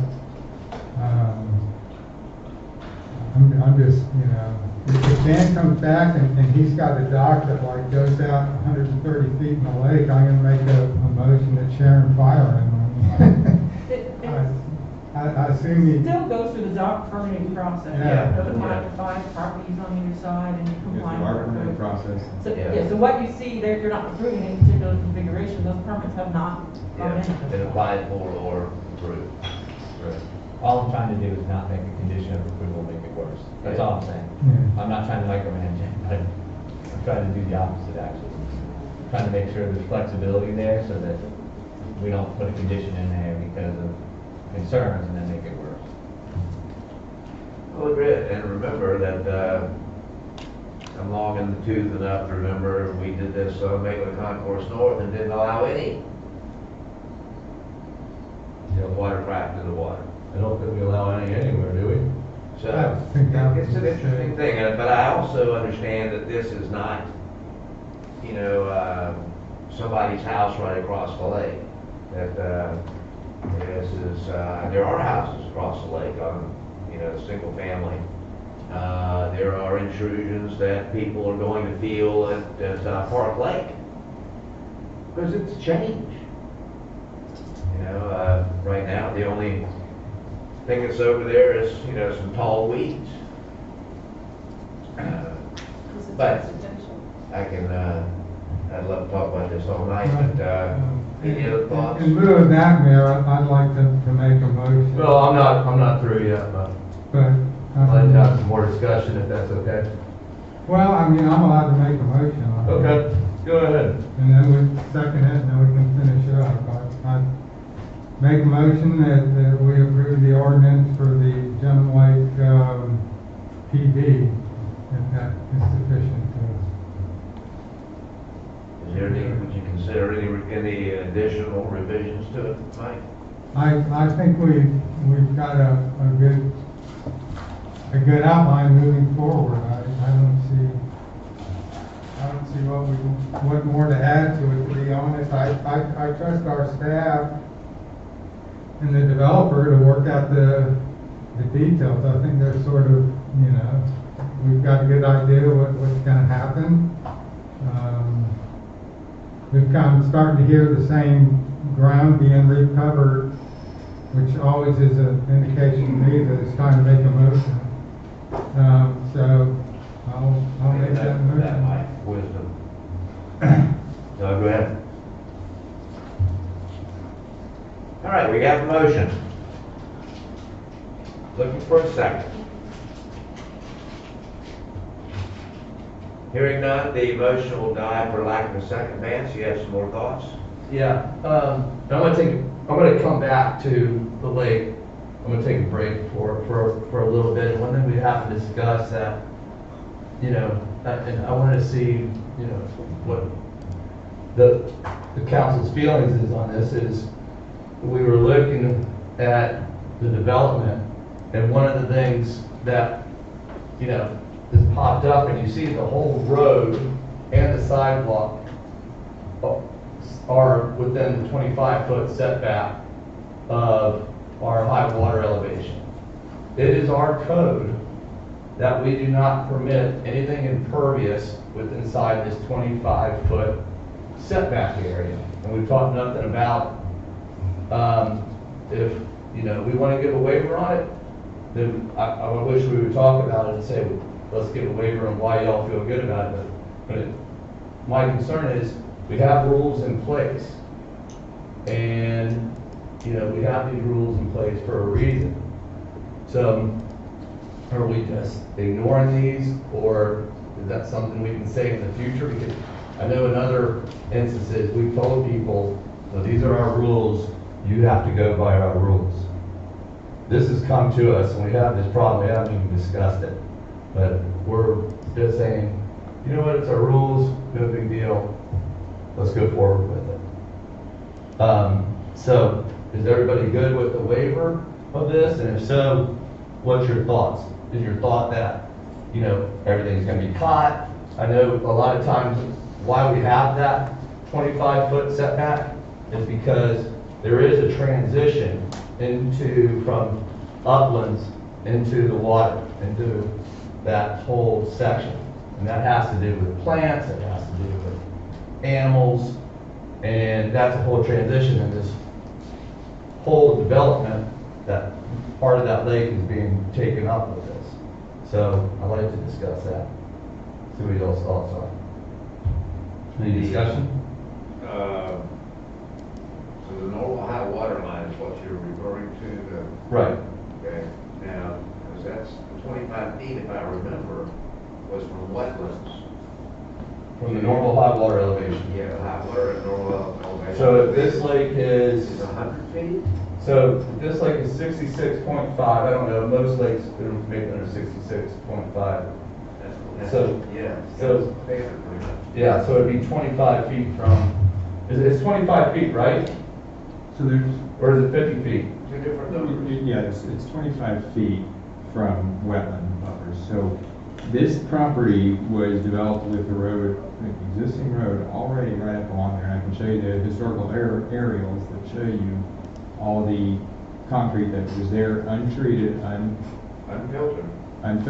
Understood. What the applicant is doing, and with consultation with staff and recommended approval from staff and planning and zoning board, is to be able to put the same amount that was up there that we have currently. He's not asking for just pave everything over. He's asking for to allow to do what was previously there that he took. And anything he takes out is still there. Right, and that's why earlier I asked you about the planning and zoning, because in discussion with them, they couldn't really remember talking about it too much. And that's why I asked you what it was discussed. And the other thing is, I know we don't grandfather anything, so it's not grandfathered, but I just want to make sure that if the council is good with the waiver, I just like to know why, and to just bring it to their attention that this is one of our rules, and what do we want to do about it? So I just want to bring it up for discussion. I'm good with the waiver, Vance, because he's making a tremendous ecological improvement to the lake, so I'll let him have the waiver. Yeah. You talked about the improvements earlier. No. Fountain, the aeration, the vegetation, the capture of nutrients from stormwater that previously went, currently those lakes are dirty retention ponds, and he's actually hopefully gonna turn them back into functional lakes again. And, so I'm not gonna sweat over giving him a waiver on 25 feet. But, I'm not saying I'm not either. I just wanted to be brought to the attention because that's one of the problems with the development was the encroachment into this area. So I just wanted to address it and see if everybody's good, because there is a transition zone into that lake that has to do with grasses and other plants and stuff like that. But if everybody's good, I just wanted to bring it to the attention. Lindsay, Mike? Any thoughts about that? No, I'm okay. Okay. Let's get back to commercial rental. And I listen to y'all, and y'all make good points. Great points. If I have a boat, you can do a surf. In fact, I used to have a pontoon boat on my lake, and I'd go out and hit it and have to stop. But luckily, it was a pontoon boat, and I could just sit there and chill out on it and fish. But you're not going anywhere, to your point.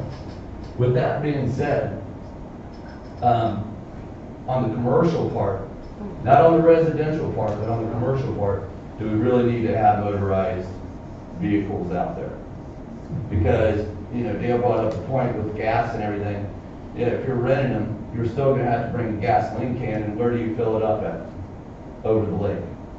So, there is some of that to be said, so that's kind of something I wanted to talk with everybody about. What do y'all think about the commercial part of it, just keeping it to SUPs, kayaks, and communities?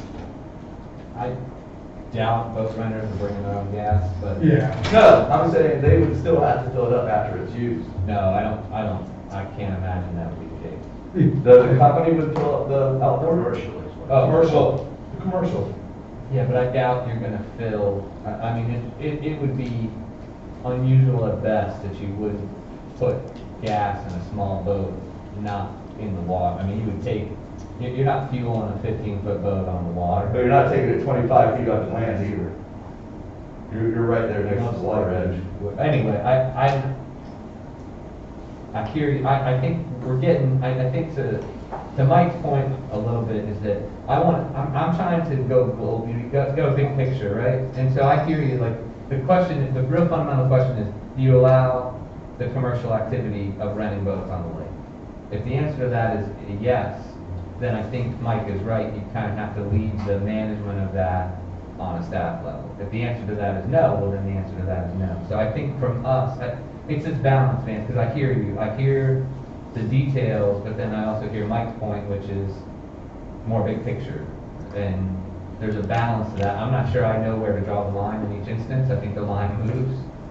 And so I think it's harder to know where to draw that line appropriately on any given context. But I hear you. But to the point of, you know, to what you were saying, how much can we put out there on the lake? And if you do 3 boats and then you have your residential, I mean, then you're just putting it out there. And if, you know what, and a lake that small, going back to it, it might, you know this, if you have a paddleboard and you're in a lake that small and you have a, boat motor, it's it ain't fun, man. Anything. Yeah, you're rocking and rolling. So I really, I can get behind the residential people having outboard motors, but I think if there's retail, I think I would really more like to see it where it's just your canoes, kayaks, and SUPs. What's the boat rental listed to, Dan? It's 3 boats, is that what it is? 3 boats, it's 50 horsepower. Yeah, I mean, well, this is far from a commercial, I mean, it's this weird thing, it's this balance, it's not really, I mean, this is not a boat rental business, I mean, let's be honest, it's 3 boats.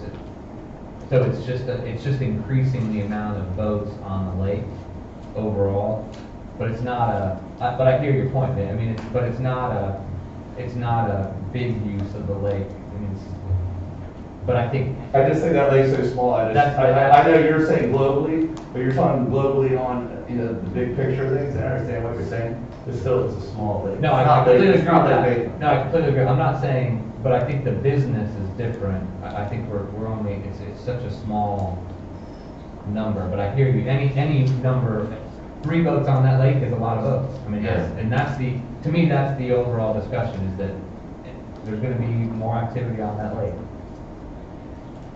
But, an idea, I just don't think that we need to have on that commercial part. I can back the other part, but, you know, something for y'all to think about also is with the storage for those, is maybe build some racks for your kayaks and, yeah, everything else. Dan, and I'm just putting this idea out there. I'm presuming that the thought of commercial rental of motorized boats is not high on your revenue generating list necessarily. Would you consider the idea of just commercially renting non-motorized, whether it's stand-up boards, whether it's kayaks, or canoes? Yes, sir, go ahead. I would like what is proposed right now, but just to the point of Commissioner Guthrie, I would have no problem limiting, and I think that's what I said when Mr. Davy and I were talking, to 3 pontoon boats with no greater than a 50 horsepower engine. And almost verbatim as to what you said is what I said to Mr. Davy. If a dad or mom wants to take their 13-year-old out there and just chill and fish or do something like that, I think it's a great opportunity. I'd agree to have no ski boat on my side. I have no problem with whatever people are doing out there. I'm not asking for a ski nautique, I'm not asking for a high-performance boat. Right. But I would like the opportunity to have a couple pontoon boats with a small engine and be able to cruise around out there. Yeah, can we put that into language so we know not to no ski boats or? Yeah, I mean, we can absolutely add no ski boats. We got a horsepower limitation, the size limitation. If that horsepower is too big, we can limit that. Yeah, I don't have a problem. You're talking about the commercial? With the 50 on a pontoon, because you're gonna, I mean, that's not too bad. So I had a 30 on mine. Yeah, so let's be specific. We're not talking about the boats that are permitted to be on there. I think he's just talking about the rental. Right. So I think, I thought that's what we agreed to. The way it's listed now in the conditions of approval is that any watercraft intended for commercial rental purposes shall be limited to a maximum of 3 motorized watercraft powered by motors not to exceed 50 horsepower. But I think what we're saying is. the missing is pontoons. You want to add the word pontoon? That it must, yeah. We can add pontoon. We can just keep it pontoon, no ski boats or.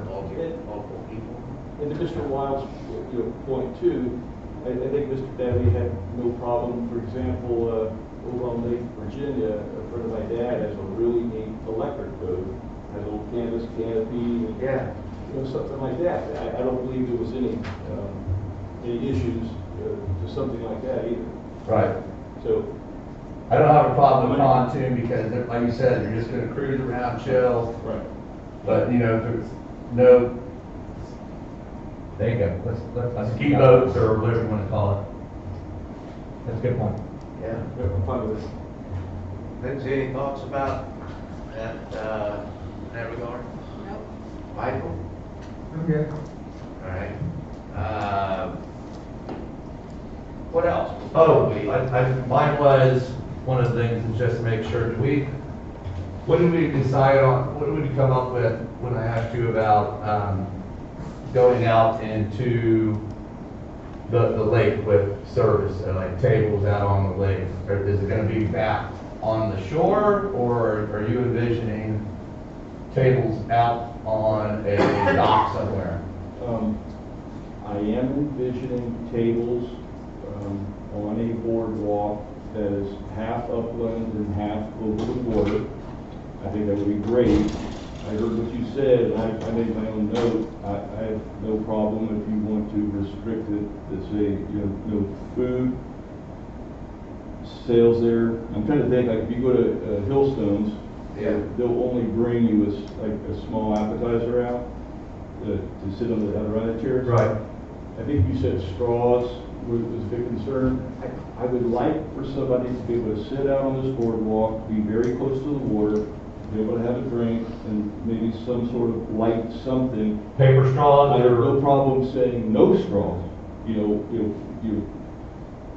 Paper, whatever your concern is. I don't mind having those restrictions, but I think we would be disappointed if we didn't have this opportunity of what I've got sort of laid out in my head. Yeah, I agree with Dan in that regard. Yeah. It's terrific outside, let's take advantage of it when we can. Right, I like the idea of if you want to go out and have a cocktail or something, but to have a full food service, that's where my concern is with all the. Either no straws or paper straws is fine with me. I understand the intent. That's like trash in the lake. Right. I mean, and again, we just went 3 times just to say this. There's no trash, there's no napkins, there's no straws laying around the grounds in Hillstone. Right. It's not going to happen here either.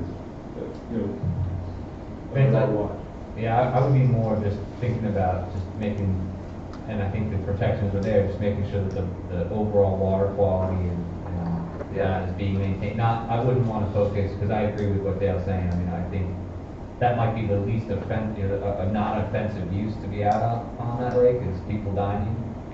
So I don't know, from a trash standpoint, I hear you, but. Listen, you need to come out on Lake Sedalia with us and pick up the little cigar tips that are out. Different, trash is a different element. I'm saying we should definitely. Yeah. I'm not disagreeing with the trash, it's just making sure we balance that. Yeah, but I wouldn't, There's no restaurants in Lake Sedalia, and there's just. Yeah.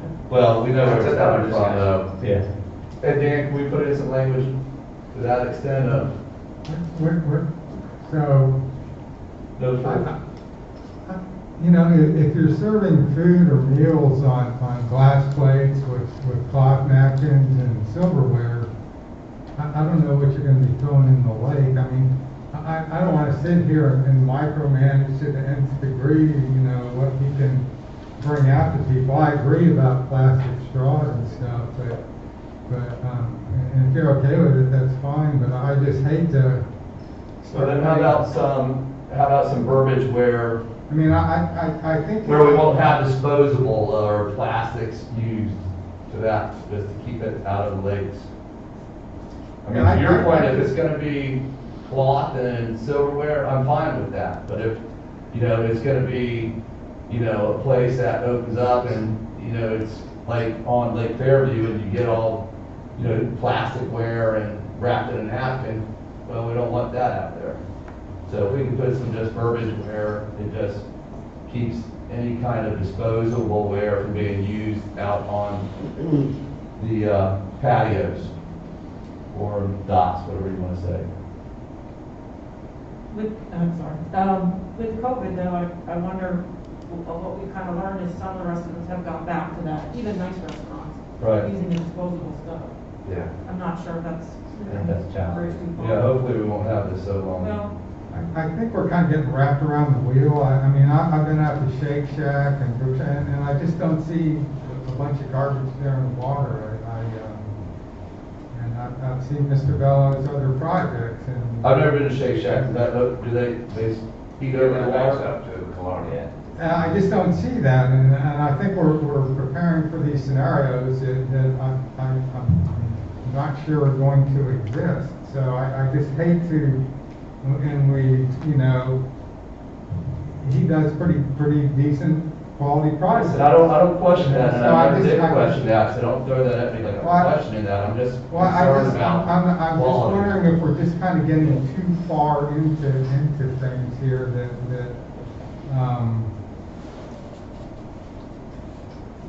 you know, we're kind of laying up here at council, well, you can use this kind of fork and not that kind of fork, and you can have 6 chicken wings, because that's appetizer, but you can't have 12. Yeah, hold on, Mike. Yeah. This is the time to do this if we're gonna do this. Yeah. If we're gonna do this. I mean, if my idea doesn't, Right. you don't have to be my idea, you can just say, listen, I don't think it's a good I'm idea. not meaning it, man, because I agree in concept with what you want to do, and like the things like the plastic straws, I agree with, but I think we're kind of carrying it, you know, a little too far when we're trying to, you know, guard against every scenario, when I really don't think it's going to be a problem from other projects I've seen. So if we can, Move along. yeah, I'd like to agree with, I think we all agree with your sentiment, Vance. I don't know that I can support that specific measure, but I'm happy to hear the next one too. Aerator. Yes. Yeah. Aerator and, like, in Yeah. July. So, I think the commissioner is totally correct. I think the state, the city are all trying to move the water from Gem Lake into Park Lake, so we can keep on going. I believe there are 3 active aerators out there right now that I'm assuming the city put out there, but they're there and they're operable. I am asking for the permission to put a large fountain in the center of Gem Lake, and that is part of what I'm doing. If you've noticed the little fountain that's in my Rabadage pond, Right. there's 3 fountains going in there. You know, the association pays for it, so I have to do it at the time. That is the small fountain. So there's one more that size going in there, and then a larger one in the center. So I would like to put the larger one in the middle of Gem Lake, have it lit, and it will push the water towards Park Lake. Right. So that is part of it.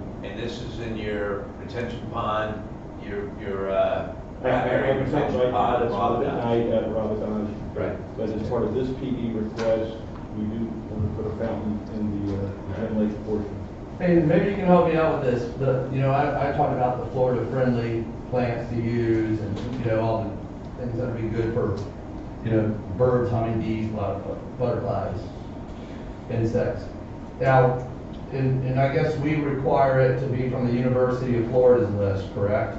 Are those all Florida-friendly plants? Is it the same thing? Is it not just on the same line? So our current ordinance talks about the Florida-friendly list.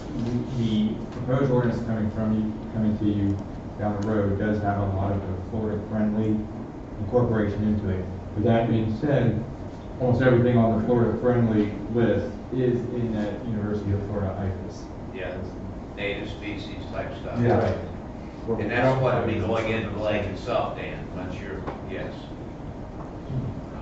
So we turned in a shoreline vegetative plan, Right. our Dick's height, and then I personally walked with St. John's just a couple days ago, and she had a full opinion as to what she expects to be taken out and what has to go back in. And, so there's, as you said, there's quite a bit of vegetation that we are putting back in, and it's all what St. John's is asking us to do. Okay, cool. Thank you.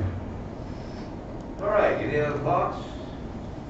If not, the chair would certainly appreciate a motion. Well, I got burned once, so. Well, what was the addition? The addition was to add the word pontoons in the, Is that the only one? yeah. The length at 16 feet remains the same. On the Go ahead, Dan. pontoon, we were asking for, I think, 22. All right. For the rentals. For the rental. Does the fountain need to get added in, Dan, or is that no? Nothing's in the plan now, whether we need a condition of approval or not, that's up to you guys. I think staff is pretty clear on the direction that is wanted and staff wants. Yeah. I'd like to see it in there, definitely. Do we care whether the propulsion for the pontoon boats is internal combustion or whether it's electric? Four-stroke. Four-stroke. Oh, yeah, whatever. Yes. Solar. I didn't know they were, I can't speak to that. I didn't know they were making electric pontoon boats these days. I don't know. Dan, do they? Or your dad said dad's got one there? No, but I would like a gasoline four-stroke, Yeah. no bigger than 50 horsepower. All right. Just take it out loud. Okay, I'll try this again. I'll move the Gem Lake Water District PD ordinance with the addition of pontoon boats. I'll second. We got a second. Any further comments or questions? We're clear on what's in the motion and what's in the proposed PD submission. Hearing none. Ms. Kathy, if you would, please call the roll. Councilmember Guthrie, Aye. Councilmember Paul Harrison, Aye. Councilmember Thomas, Aye. Councilmember Wild, Aye. Mayor McDonald. Aye. Okay. Thank you, everybody. Thank you. Now we've got another ordinance. Ms. Kathy, if you would read the title. Mayor, Yes. my family is at Walt Disney celebrating my daughter's birthday, and I ran down here because of this important thing, and I think you guys can handle what's left. I don't know that you ever had to ask permission, but thank you, Mike. I just didn't want to run off, so, we're spending the night there in Fort Wilderness Campground, so I'd like to get back to them. All right, thank you, bud. Be careful. Okay, bye, guys. Thanks again for listening. Again, Kathy, if you would read the title of our next I'll ordinance. be listening on the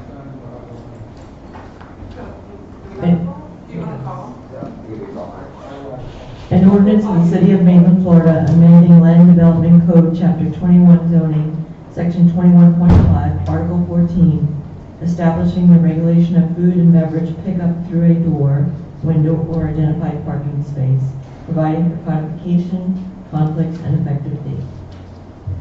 All righty, Dan. Can we make this? Go ahead. We'll make this a little shorter. Kathy did a great job with the title. I'm ready for the motion.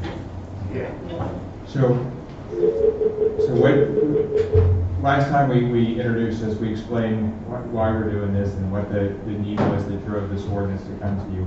We also walked through the differences between a curbside takeout window and a traditional drive-through restaurant, and where it would work as far as proposed as an accessory use to existing eating establishments and restaurants, with several use-specific standards outlined within the proposed ordinance to help keep it from becoming a typical drive-through restaurant. So this is kind of an example of a typical curbside takeout window where you have just a real quick pre-order, prepay, pick up and go.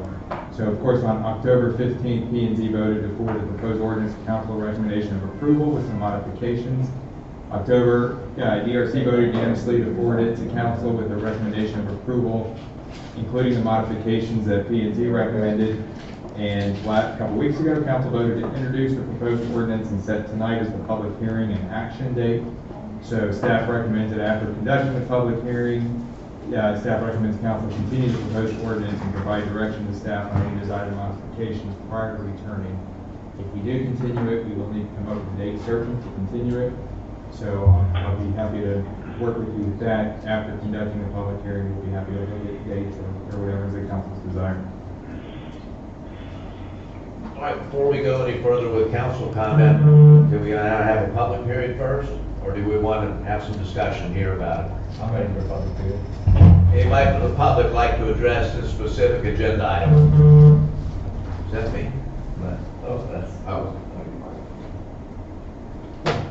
Hi, my name is Amy DiTrapani. I am the property manager for the Shops at Maitland Shopping Center just around the corner. I'm here speaking on behalf of the property owner of that shopping center. The statement is on behalf of Faust Higgins, who is responsible for acquisitions and asset management services for Pro Holdings Food and Service Retail Funds. These funds own and operate over 3.5 million square feet of retail space across the country, with over 400,000 square feet in Florida, including Shops at Maitland. Our retail portfolio has experienced a significant amount of stress in recent months. Our tenants' businesses were closed and sales struggled, but where so many suffered, those with drive-through windows survived. For reference, about 5% of our current portfolio offers drive-through services. Of these 71 tenants, only 9 required some form of relief during the pandemic. This compares to 73% of tenants with no drive-through capabilities that requested relief.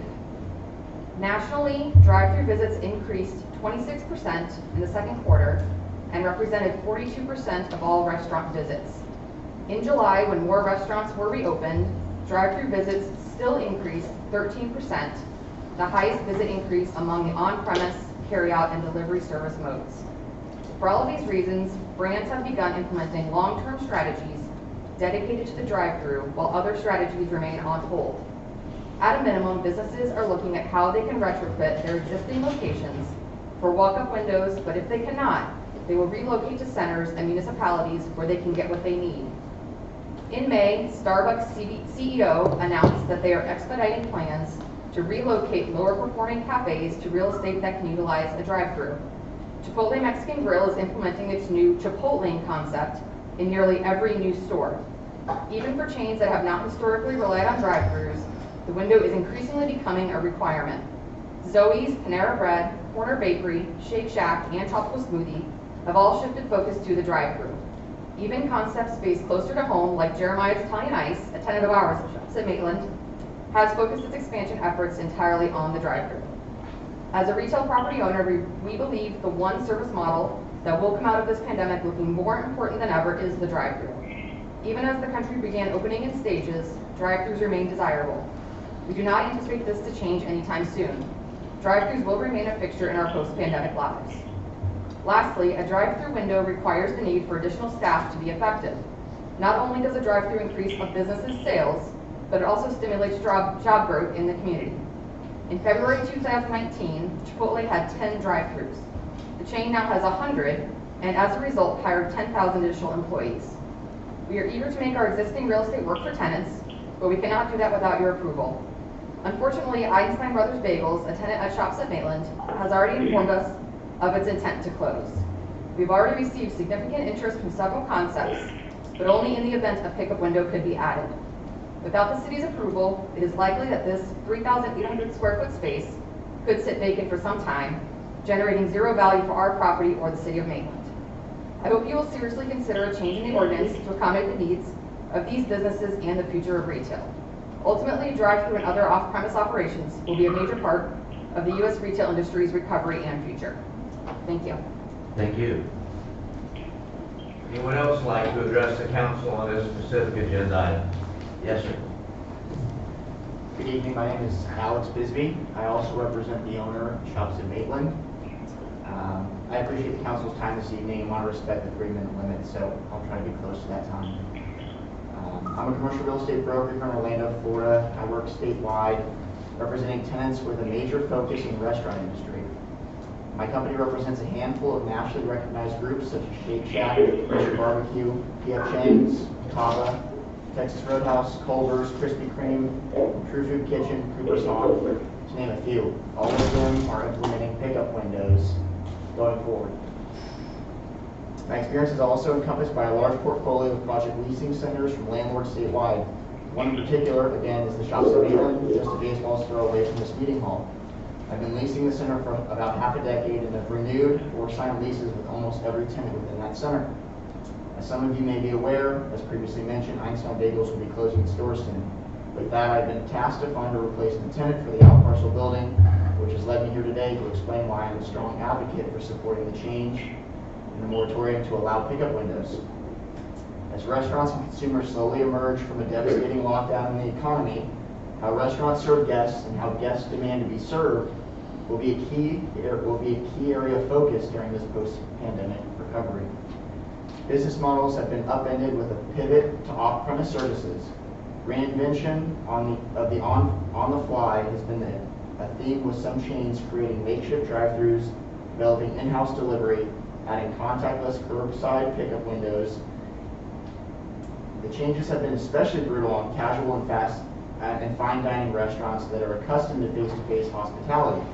Reopening dining rooms currently underway in various states across the United States will require dozens of operational tweaks to meet government mandates for social distancing. According to a national survey released this year, 43% of consumers said drive-thrus are the most preferred method for ordering restaurants' food. Takeout and curbside pickup is preferred by 33%. If the council's position is that this is not a needed business model, there are statistics that prove that it is. I'd like to also read a few quotes from a few different CEOs from nationally recognized restaurant groups.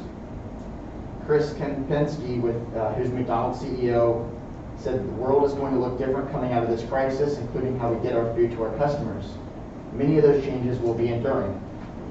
Chipotle's CFO mentioned, this is a part of the reason that we continue to shift our development pipeline more aggressively towards Chipotlanes, as it helps drive our high-end margin digital order ahead transaction and continues to be a safe and effective way to give our customers the high quality food that they expect. The CEO of Shake Shack mentioned, like Starbucks, Shake Shack closed its stores to carry out services in early May and launched curbside pickup and makeshift drive-thru lanes to fulfill off-premise orders. Those tweaks will remain when the stores open. It's the future. I'm almost done. You're fine. Moving on from these quotes, I'd like to also make the council aware that Chipotle has expressed major interest in the Einstein Bagels building. They have told my landlord and myself that they were only interested in moving forward with the deal if they can get their Chipotle prototype. As again, they see it as a necessity for the brand going forward. We have an active letter of intent from them as we speak. As a leasing representative for the building, I have fielded a tremendous number of calls and emails from brokers and restaurant groups. I can tell you that all of them are requiring a pickup window. I know it's our shared goal to avoid having the vacant building along the city's main thoroughfare due to an outdated ordinance. Safety, contactless ordering and delivery, speed and efficiency have been accelerated by this pandemic and will be here for many years to come. Therefore, I'm a major advocate for the city's change in ordinance to allow pickup windows. Thank you once again, and appreciate the council's consideration and leadership on this matter. Thank you very much. Anyone else like to address the council on this specific agenda item? Thank you, Mr. Mayor, council members. My name is Austin Simmons. I happen to be from Tampa, Florida, and I have a property under contract here in the city, and I spent some time investigating your ordinances and your current laws in place. And I was surprised to find, well, not surprised, I found that my use would require a pickup window and would not be allowed. At the same time, I was corresponding with a council that we have worked with many times in the past, Terry Tedrow at Lounge Frosted. And she brought up the fact that, wait, as a matter of fact, next week, the council is going to take up this specific issue. And so I was surprised to find that out. And so I spent tonight coming over here, and I wanted to tell you, I was going to give you a lot of statistics, but the speakers before us did a great job of sort of going through the general statistics. So I'll give you my personal opinion on what's going on. We develop for Chipotle, for Starbucks, for Panera, for McDonald's. I can tell you each one of those brands right now is testing and approving models for app delivery, app order only, takeout window only. So that is surprising because all these brands have traditionally been, except for the Chipotle, which never had a takeout or drive-through window. They were all drive-through window only. So these brands are now going to shift their number one driver for economic model to an app order only. Now, that is a surprising statistic, and what you heard before was the actual numbers. We just opened a Chipotle in Lake City. It was at order only, takeout window only. That's all they do.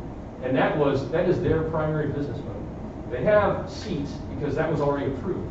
I can tell you also that in the future, you will find many national brands that we're all accustomed to eating on the inside. They will turn their restaurant inside out, particularly in areas where the weather is conducive to that.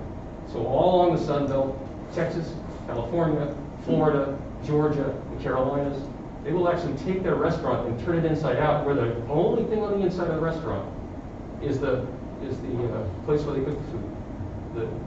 Everything else, the kitchen will be on the inside, everything else will be on the outside. So any seating that will occur will be outside. It's not going to be like a rally or a Checkers. It'll actually be an outdoor restaurant. So I ate right across the street here, and it was an outdoor restaurant. They had a colonnade, they had some cover, but it was outside. And that's what all these brands are going to do. It will occur. And so I just wanted to be an advocate for this ordinance, as you guys might approve it tonight, or whenever it gets approved. But I wanted to also commend you for thinking forward and thinking about this, because cities like Maitland, cities like Winter Park, who are going to have opportunities to have national brands come in, they need to understand what these people are focused on and what the operational constraints they have, particularly post-corona. So this is a fantastic opportunity for the city to be forward-thinking, and I really appreciate it, and I just wanted to say thank you very much. Thank you, sir. Good to see you, Councilor. Good evening, Tara Tedrow from Lowndes Law, 215 North Gilman Drive, Orlando, Florida. Just wanted to bring up a couple of points. I appreciate that we have folks from the industry who are here telling you exactly what their clients, the folks that they represent, are looking for. So you've heard the statistics. If you read anything like Quick Service Restaurants Industry Magazine from November, you'll see Deloitte did a study that showed that accelerated mobile technologies and curbside pickup are going to be enduring past COVID. So this isn't going to be a phase for the industry. You're hearing that these are long-term design choices that national brands and local brands will be making. And I think for the sake of market stability, for health and safety, and for the local businesses that we want to thrive through a pandemic and well after a pandemic, we definitely want to have these types of ordinances proposed. Wouldn't be a lawyer if I didn't come to ask for a couple modifications, though, to the ordinance. So I'm just going to suggest them for consideration for next time, and it really has to do with the design and functionality and some of the specifics. And I understand the intent behind what was in the ordinance, but the three items I would ask you to consider tonight are from Section 2, subsection A. The language should be added in to say, or outdoor dining. Right now, the language is limiting to indoor dining only. So it says it is only permitted in conjunction with a commercial dining establishment offering indoor dine-in seating. So I would suggest you say indoor or outdoor dine-in seating to give that type of flexibility for exactly the models of restaurants that you heard Mr. Simmons talk about before. In addition, in Section 2, subsection F and J, both of those are design constraints that I think are limiting, given the conversations that I've had with folks that I represent. And the reason under subsection F, so by not allowing any other material to separate traffic from pedestrian access, that would actually prevent an enhancement like landscaping from even being there. So saying no other material, whether it's curbing or other materials, I think is probably unnecessarily limiting and doesn't achieve what is the overall intention of that subsection of the ordinance. And then under subsection J, I think 50 feet is also pretty limiting given the design constraints of certain sites in the city, especially when we're talking about out parcels. So one of the things that we would suggest is it can be over 50 feet, the bay can be over 50 feet, so long as such bay is fully screened from any right-of-way adjacent to it. So I think those suggested language additions, happy to provide those in writing as well to staff after tonight, but would ask for your consideration of those, again, for the long-term market stability of these types of concepts, which are certainly here to stay. Thank you very much for your time and consideration. Thank you, ma'am. We think we're talking about lakes here. Wow. Go ahead, sir. Thank you. My name is Ryan Stahl with Equinox Development, 630 South Maitland Avenue, that you guys will recognize. That's about 2 blocks away from here. We're a retail developer. We develop in the southeast United States, and like I said, we're 2 blocks away, and quite often frequently retail developments around here just by walking. So we are a huge supporter of Maitland businesses and love the area. We currently, as Mr. Bisbee said, has interest from a Chipotle. We are currently in development with Chipotle on 4 different locations in various stages from construction to development. Those cities range from Nashville, Kennesaw, which is Atlanta, Charlotte, and then Winter Springs. Each of those have had some form of drive-through restriction, and each of those, except for Winter Springs, which we're about to go through in 2 weeks, have come through and understand the fact that the future of drive-throughs is actually focused on something similar to what Chipotle is doing in Chipotle. And with that, it's unfortunate why COVID has had such an impact on us negatively. Quite frankly, we are now starting to, after many months of this, starting to embrace it as a positive looking forward.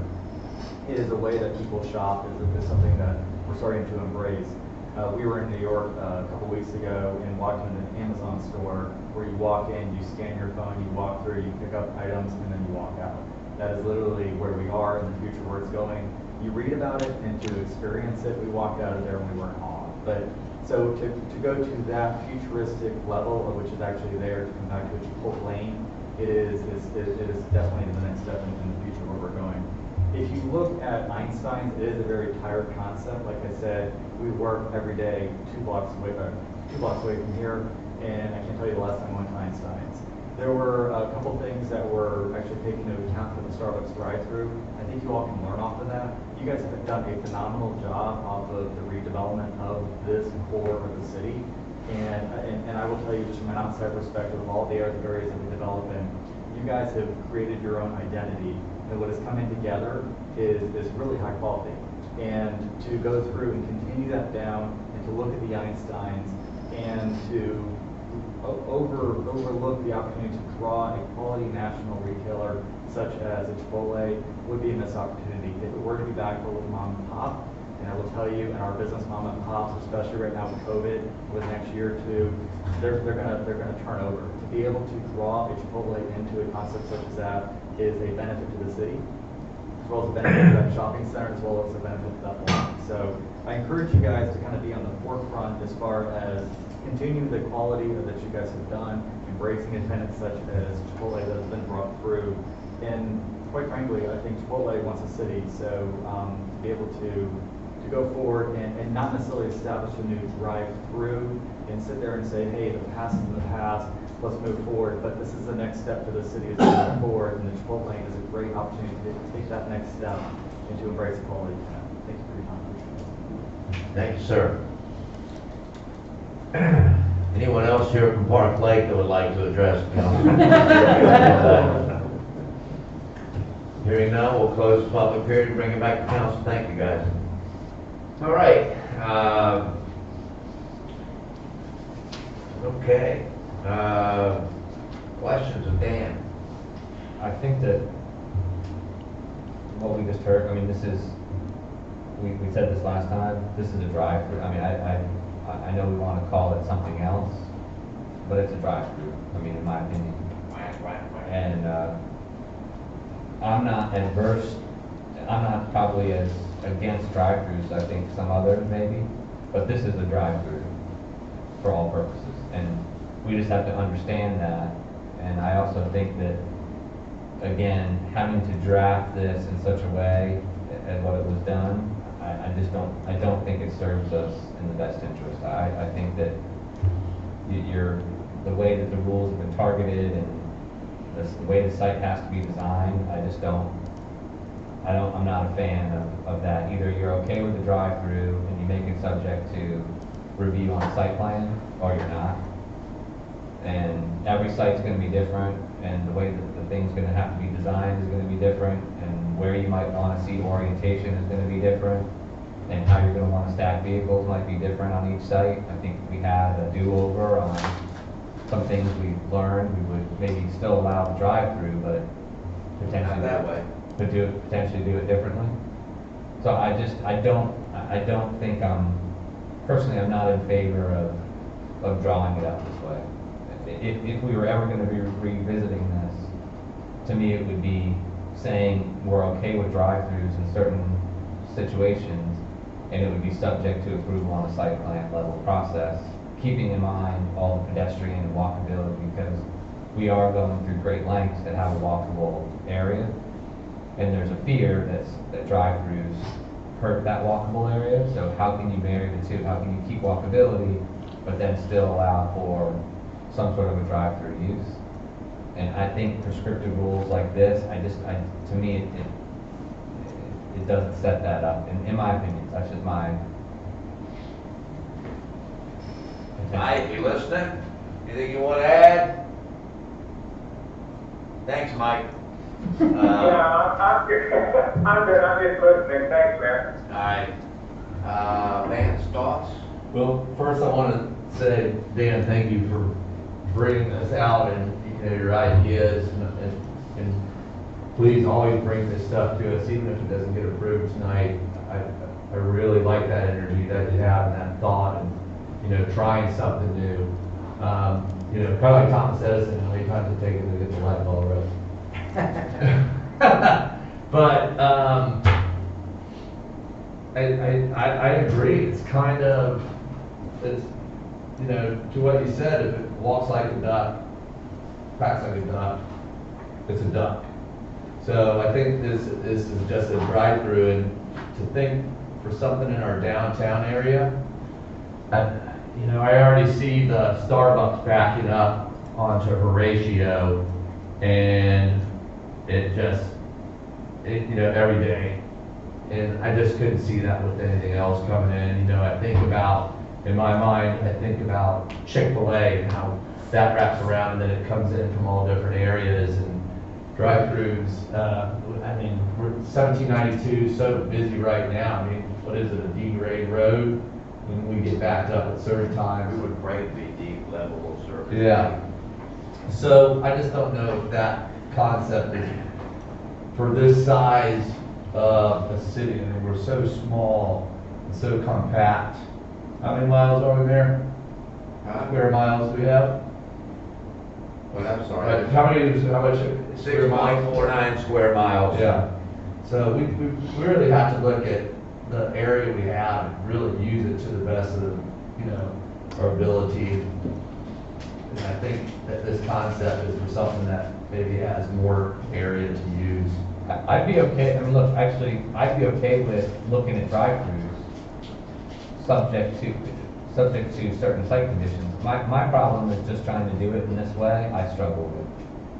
But that's, because I think you design potentially an imperfect project to design around design guidelines that may not work for any specific site. So that's why I think if you're going to allow it, you allow it. And you allow drive-through under certain circumstances. You make sure that it doesn't collect on the street. You make sure that it's still walkable. You do all those things.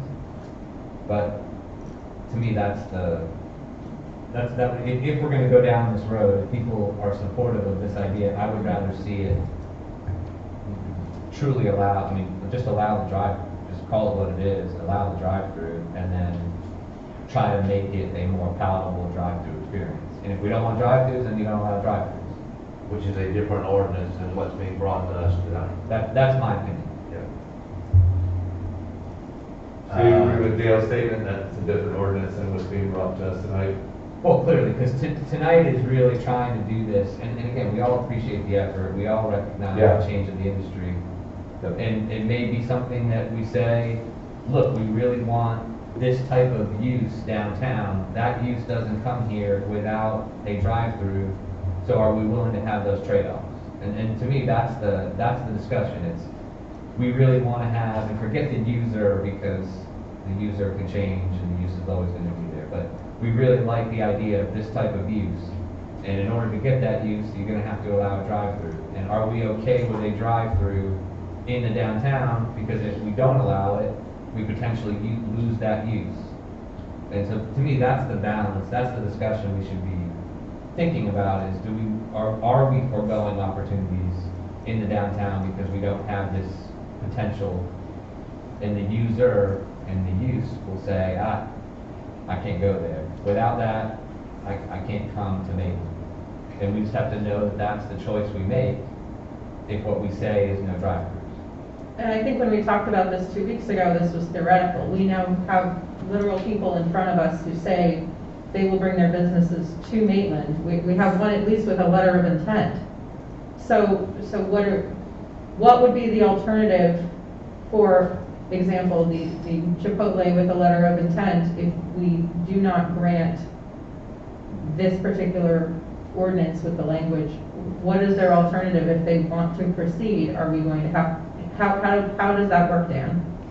Well, currently, as if this gets denied as written, then they couldn't come in under any concept, whether it's a curbside pickup without a menu board and all that. They couldn't come in. And there's no petition or anything they can request from us for a variance or any type of permitted use exceptions or? But this is only, I mean, we are. Right, no, we're talking about DMZ because specifically drive-throughs are not permitted within the DM. Right. And so that's really, I mean, and we've got to be, and again, I struggle with the way that the ordinance is because we're really talking about a very finite geographical area. And so the question is the history, and since I was on planning and zoning, I've heard lots of determinations about drive-throughs aren't conducive to the downtown. Mm-hmm. Now, the question is, has the landscape changed enough where we say no drive-throughs in concert with uses that are compatible with the downtown are okay in a downtown?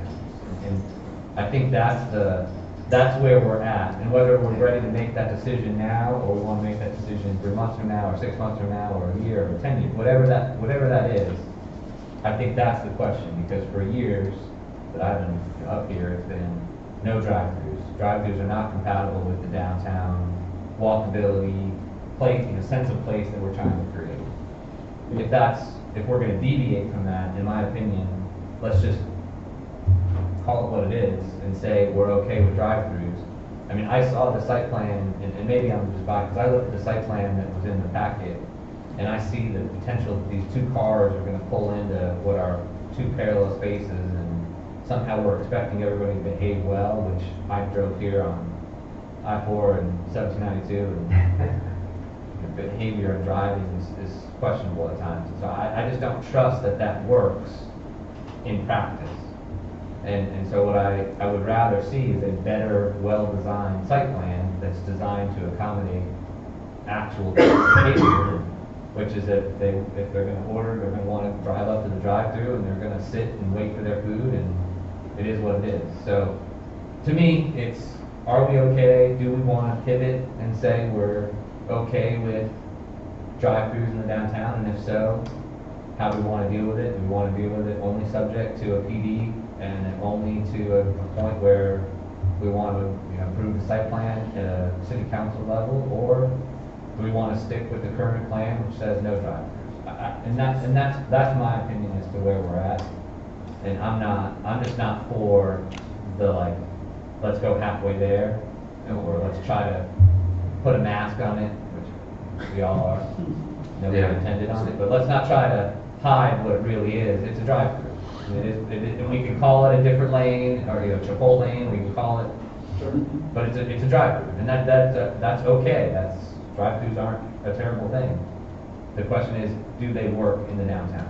So, if I could respond to that, what staff brought to you is what we felt was a good hybrid of listening to the industry, doing our research on where the industry is going, knowing that council has been historically opposed to drive-thrus, the traditional drive-thrus.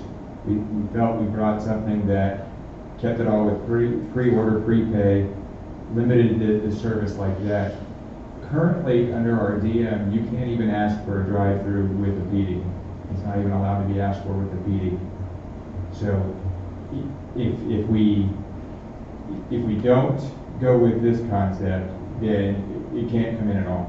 What I would recommend is, if this is something that is worth exploring a little bit more, perhaps I sit down with you guys individually and find out what the concerns are, what works and doesn't work, whether you're okay with drive-thrus, full-on drive-thrus, menu board, all that stuff, or you're not for that at all. You want a limited amount. But I get your concern that the way the ordinance is written, and I take full responsibility for that picture on that ordinance. I drew that late one night at about 2 a.m. using PowerPoint, so it probably wasn't the best thing to put in there, as far as, because it gives you a visual of something that the text obviously situational can come out a little bit different. I think that graphic was my mistake for being misleading. He was intent to show kind of a sample of what could happen, but if the desire is to keep exploring the idea of allowing something of this nature, whether it be a drive-through or some kind of pickup delivery, right now we allow curbside pickup anywhere in a restaurant downtown. This is the only difference, is you don't, nobody has to get out of the car or get out of the building to come to you. If you guys are still comfortable with some kind of hybrid, some kind of form of that, I would again recommend, staff recommends that we continue this. Let me sit down with you guys individually, come up with something that maybe a better concept or different way it's written. I would hate to throw out the whole concept on an industry that is going this direction, whether we go with it or not. It's going with that, and then the question is, do we want the city, the downtown, to go with that industry or not? And to me, that's the question, and that's what I'm saying. Do we forego the uses because we just don't want drive-through or drive-through light, whatever it is, it's a drive-through by some fashion. And I think after sitting down with you when we come back, if council chooses to do so work, maybe that's one of the things we look at. Are there certain areas that it's more appropriate or not? There are certain areas, even if we allow it as proposed in downtown, there are certain sites that it's just not going to happen anyway by nature of the way the site is. There's certain ones that it would work for, but a lot of them it wouldn't. So maybe if it's something we continue to move forward with, we look at potentially different areas, or maybe it be that you're okay amending the DM ordinance and allowing it to be asked for as a PD or something like that. I would just, I think it's the direction the industry's going, and I think if we let it go, if we outrule it all together, I think we're going to be left behind. But obviously, staff will do with whatever council directs us to do with the policy they set. All right, Vance, any thoughts? Yeah, so it's something Councilman Wild brought up, and I wasn't a big fan of it when he first said it, but he had suggested maybe like Maitland Concourse North. And I want to throw this out there. I mean, I'm not a fan of it in the DM area. I just think we're too compact. I think, it's just the intensity here is too much for it. But I would suggest maybe doing a test area, say Maitland Concourse North, maybe Maitland West, Domrick. That's a good one. I hear it shit up. But, in the areas where, I can see Maitland Concourse North, Lot 1 and 2 having more of that area. So that would give us a bigger area to try it out in to see how it works out than, just saying, let's try it here. And then if it goes bad, we have a major problem. So that gives us more room to work with it. So I just want to throw that out there. Let me ask you, Vince, on a specific question. So if Starbucks had said, we won't come there without a drive-through, they probably did say that, but let's just say they did or didn't. But let's, for the imaginary, they said, we won't come to that spot unless we get a drive-through. But the users now, even the ones who, pre-pandemic, right, used to love to go there and sit and work and have a cup of coffee or meet people or whatever, they are appreciative of the fact that the Starbucks is there. Starbucks wouldn't have come without the drive-through. So are we willing, it's that trade-off. Are you wanting to have that type of use because it does bring people downtown? Well, the thing that, so we don't do drive-throughs, but they were permitted to have it, right? And that was allowed. The problem is, you see a lot of problems with that drive-through. One is that it backs up onto the road. Two, when you make that turn onto 1792, if you want to go left, you got about 50 feet to get in that far left lane. So I see a lot of problems, and I can see that happening with any kind of design. And that's why I'm saying maybe we do a test area and say, let's see how it does here before we bring it downtown and put ourselves in a bad situation. They would have been allowed at Maitland Concourse North, but I think as part of the PD, they said they wouldn't do it. It wasn't that the overlying am I right on this? So Maitland Concourse North, they prohibit drive-throughs right now. For the PD. For the PD. We've had the future developer of it right now, who's got it under contract, asked to put that type of use in there. We told him it's not permitted by the PD. The Maitland West idea, those are permitted by right now, full on drive-through with menu boards. So that's, I don't know if that would be a good test area because they're permitted by right now. I'm not opposed to finding a test area. I just think those two, one would require PD amendment, the other is already permitted by right. So here's what I think my suggestion was we continue this. I don't know to a date. I think that I'm happy if you want to start asking, seeing what the council's opinion of overall PD approval, approval of the drive-through within a PD in downtown or not. And if it meets resistance, it meets resistance. But to me, if you're going to explore the idea, let's just admit what it is. Let's not try to design this in such a way that it actually doesn't do either well. It doesn't serve as a drive-through very well, and it doesn't serve as a sit-down area very well. So, Mike wants to say something. Mike, you all right? Yeah, I'm kind of hit and miss, but I think I agree with what Mike said. This is what he said, which was maybe consider doing improved drive-throughs with the CD and the DFCD. So, and I guess I'm looking at that as in case there's a really good opportunity, and it could be incorporated into that particular location, and provide something that our residents, would like, be it a Chipotle or whatever. So I would be open to that. And we're not committed to allowing the drive-through, but we would at least have the option of considering it if the rest of the project justifies it. Does that make sense? does the end justify? So why don't we do this? I'll make. Lindsay, I'm sorry, I didn't want to. Lindsay, you have any thoughts? I'm just going to move the motion. Well, Dan and I have talked about this extensively. In fact, half the time we were out at Lake Gem, we were talking about takeout windows. This is a real thing that we have Dan on staff who looks at trends and sees what's coming, and that's literally what we pay him to do. That is his job, is to tell us what we need to know and what we should be prepared for. And then we have people who have come in this evening to tell us affirmatively and confirming what Dan has told us. So not only do we believe that Dan's paycheck is actually worthwhile, but we now have independent verification that there are people who would like to bring restaurants and businesses to Maitland.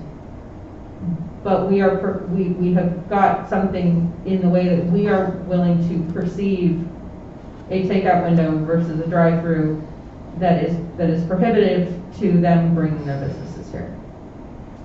And I would like to know that I think we can resolve this, and I think there is a way that we absolutely need to go forward to resolve this, because I think that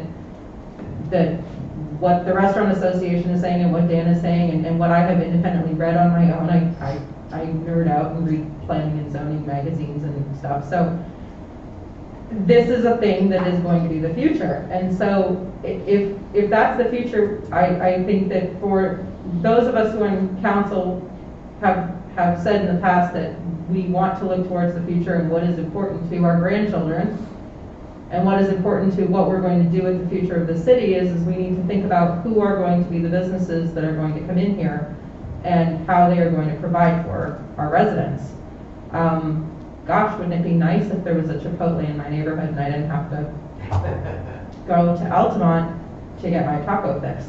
So But currently, we're not allowing what would be their new business model and how they want to operate. So we won't get one, and they'll what? They'll go to Winter Park, or they'll go to Altamont, or somebody else who was willing to see this as something different than a drive-through. I understand why that Starbucks drive-through is problematic. I understand why the empty banks with their drive-through spaces are problematic.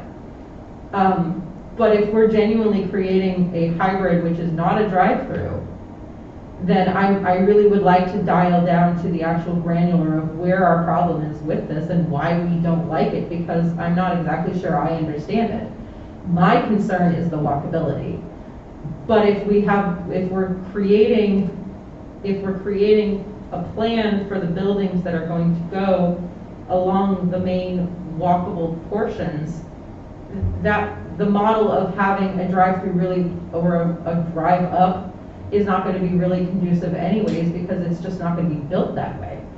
So from our conversations, Dan and me, I'm evolving on my concerns with the walkability aspect of it, because it's just simply not going to be a possible option for the way certain structures will be designed in the future, because it's just not going to be an option. So worrying about whether or not we're going to have an island of concrete around a restaurant, which has a window on the backside, I'm less concerned about that if we were to put it on Maitland Avenue, because it's not going to be a thing that would be there anyways, because that's not how that would be developed out.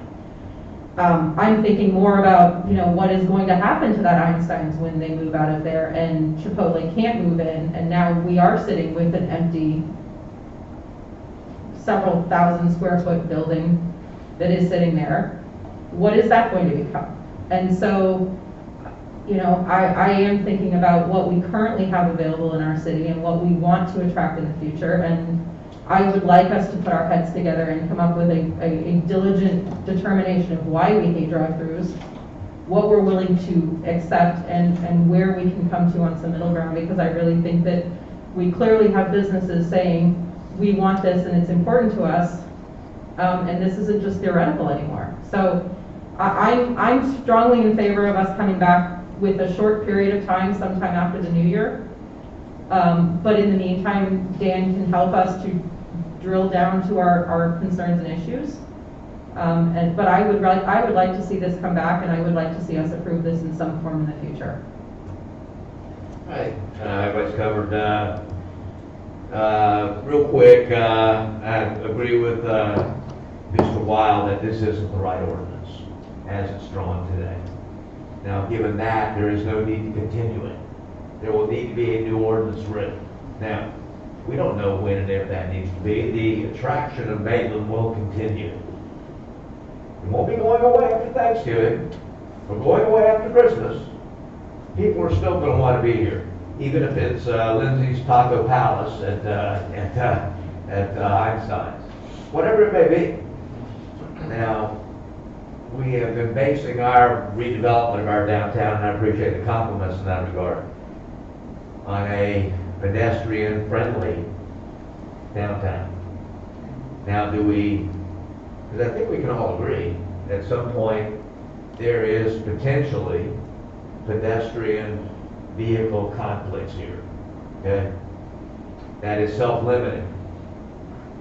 Now, so if we toss that out, a 2-decade-long process that we've been involved with, and I was trying to think of a better way to put this, instead of pouring ourselves out to the trend of the moment. I don't doubt that that's true. I do not. You might use that later.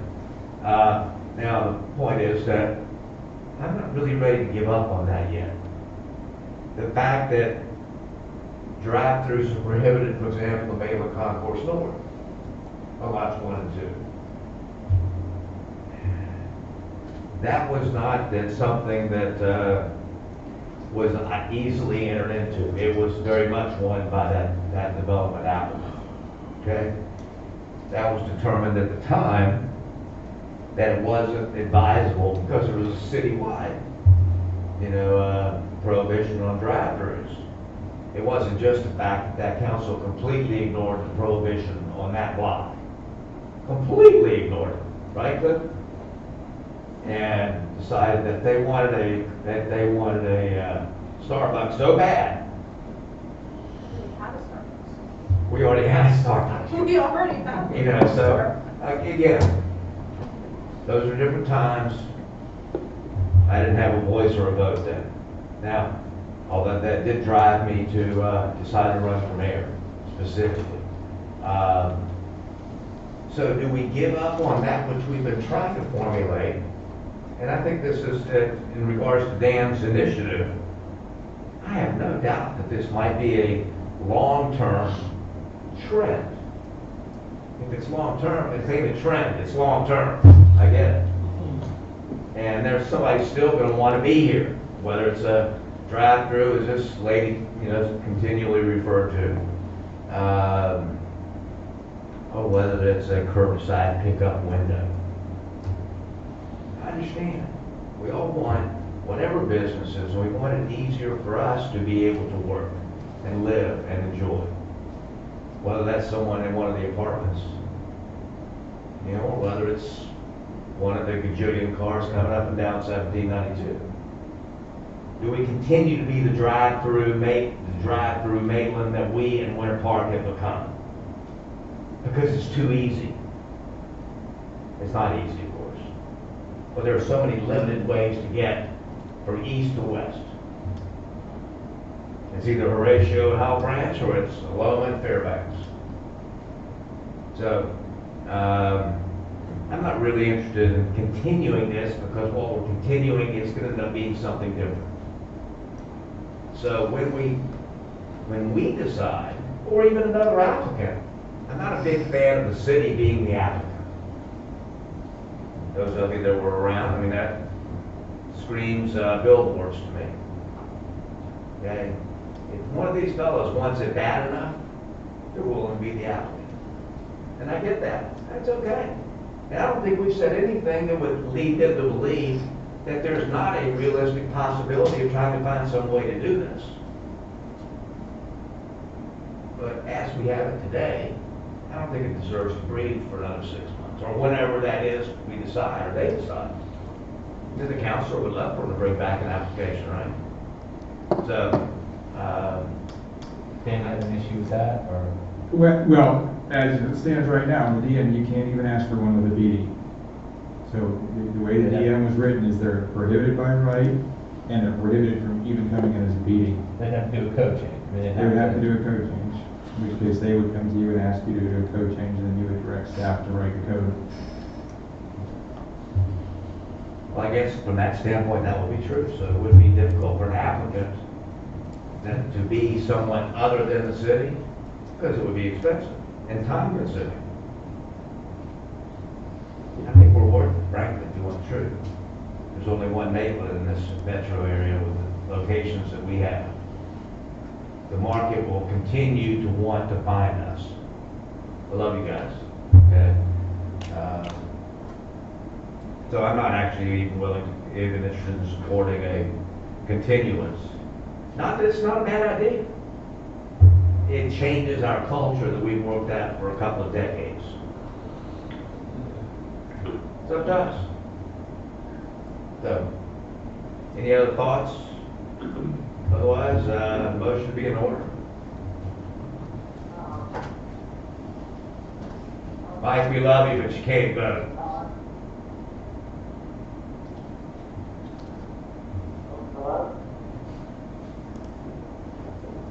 We can hardly You hear. talking to us? Mike, you talking to us? You got there? Yeah, we can hear you now. Okay.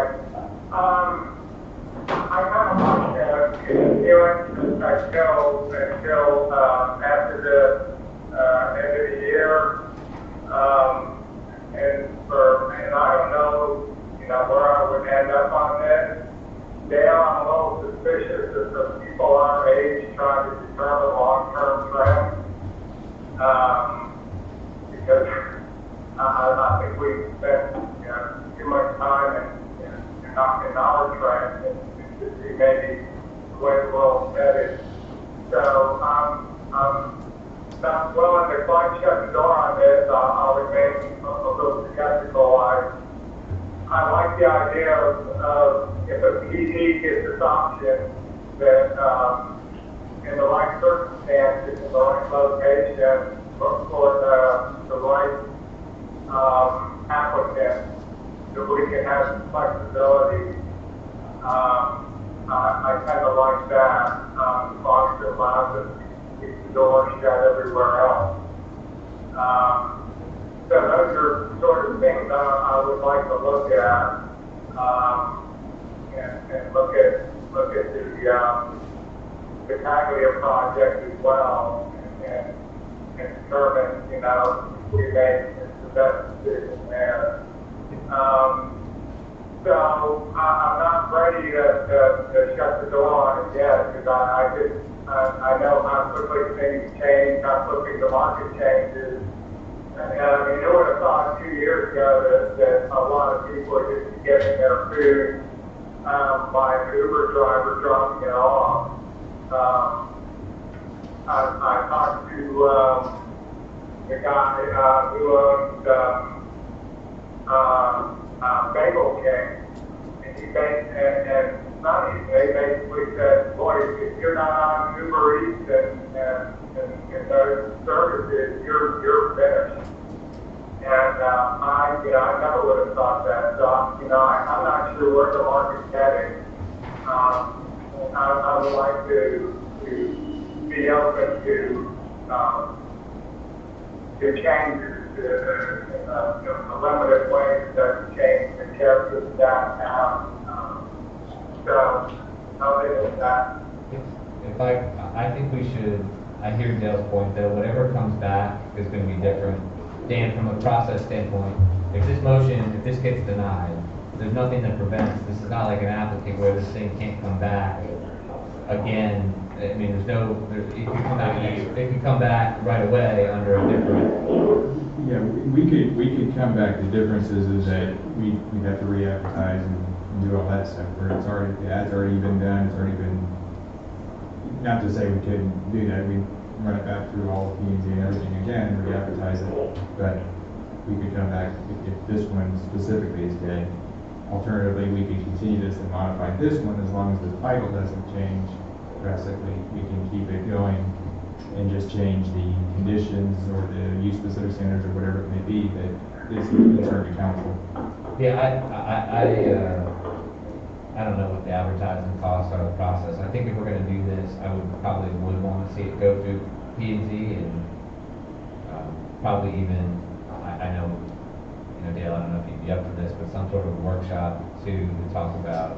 Am I up for a meeting? Yeah, this type of, I mean, I just. What does a wild bear do? I just gotta think, I know, Dan, I'm not a fan of the way, I mean, to your point, Lindsay, I mean, there's rules about, where the thing has to face, and how the windows gotta be flush, and the awnings can't be more than 1 foot, and I think that when you have to do that in an ordinance, you've missed it, in my opinion.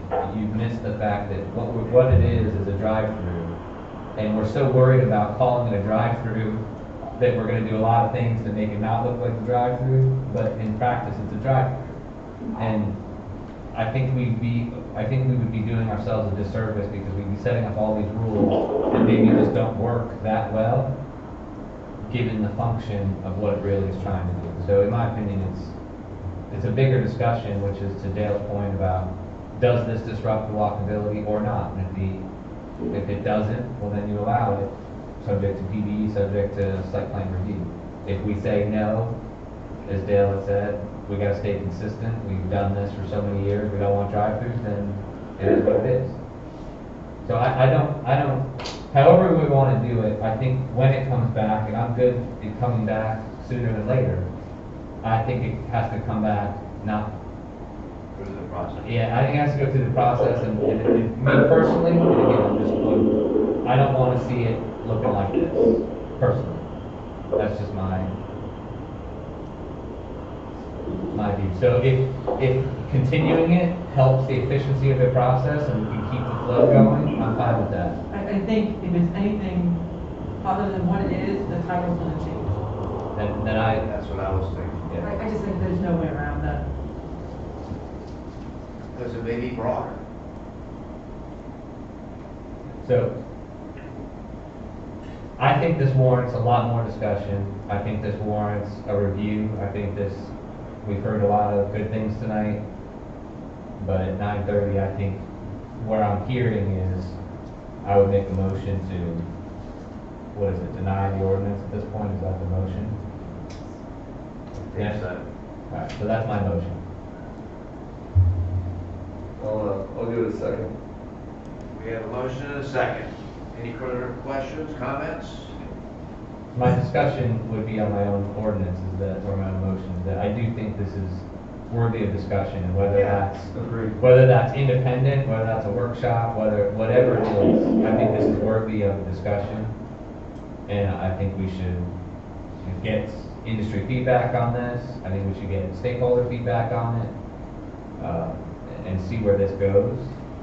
And if the discussion is do this sooner than later, then fine. Now, have we discussed this with like the NRA, like anybody with them and National Restaurant Association? Yeah, we're not.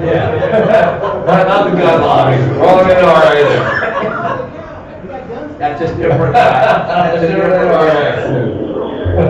To answer your question, we have done research with the NRA, and we have discussed it with the Florida Restaurant Association. The Florida Restaurant Association has looked at it, and they have not endorsed it, but they have said they like what they see. Mm-hmm.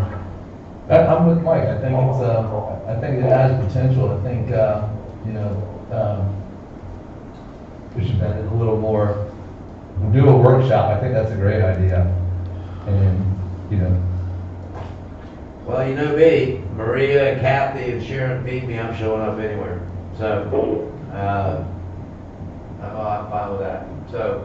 Foot-long tuna with. Yeah, there you go. There you go. I mean, so, we have a motion and a second. Any further comments? Hearing none, Ms. Kathy, if you would please call the roll. Oh, Lindsay. Sorry, the mask Feel free. makes it difficult for me to,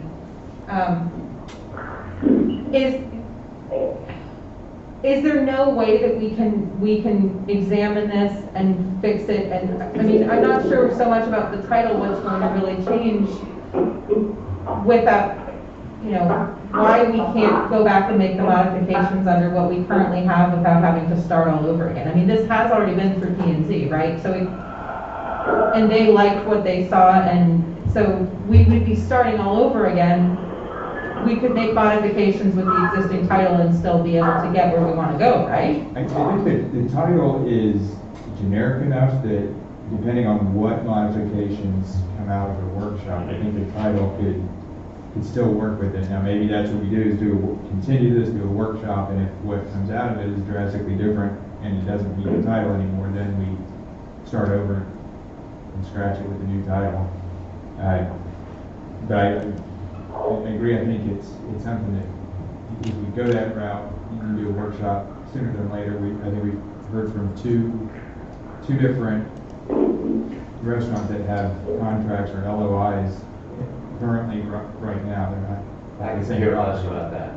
They'll always be. But is there any unpalatability to us actually trying to work this through, then have a workshop?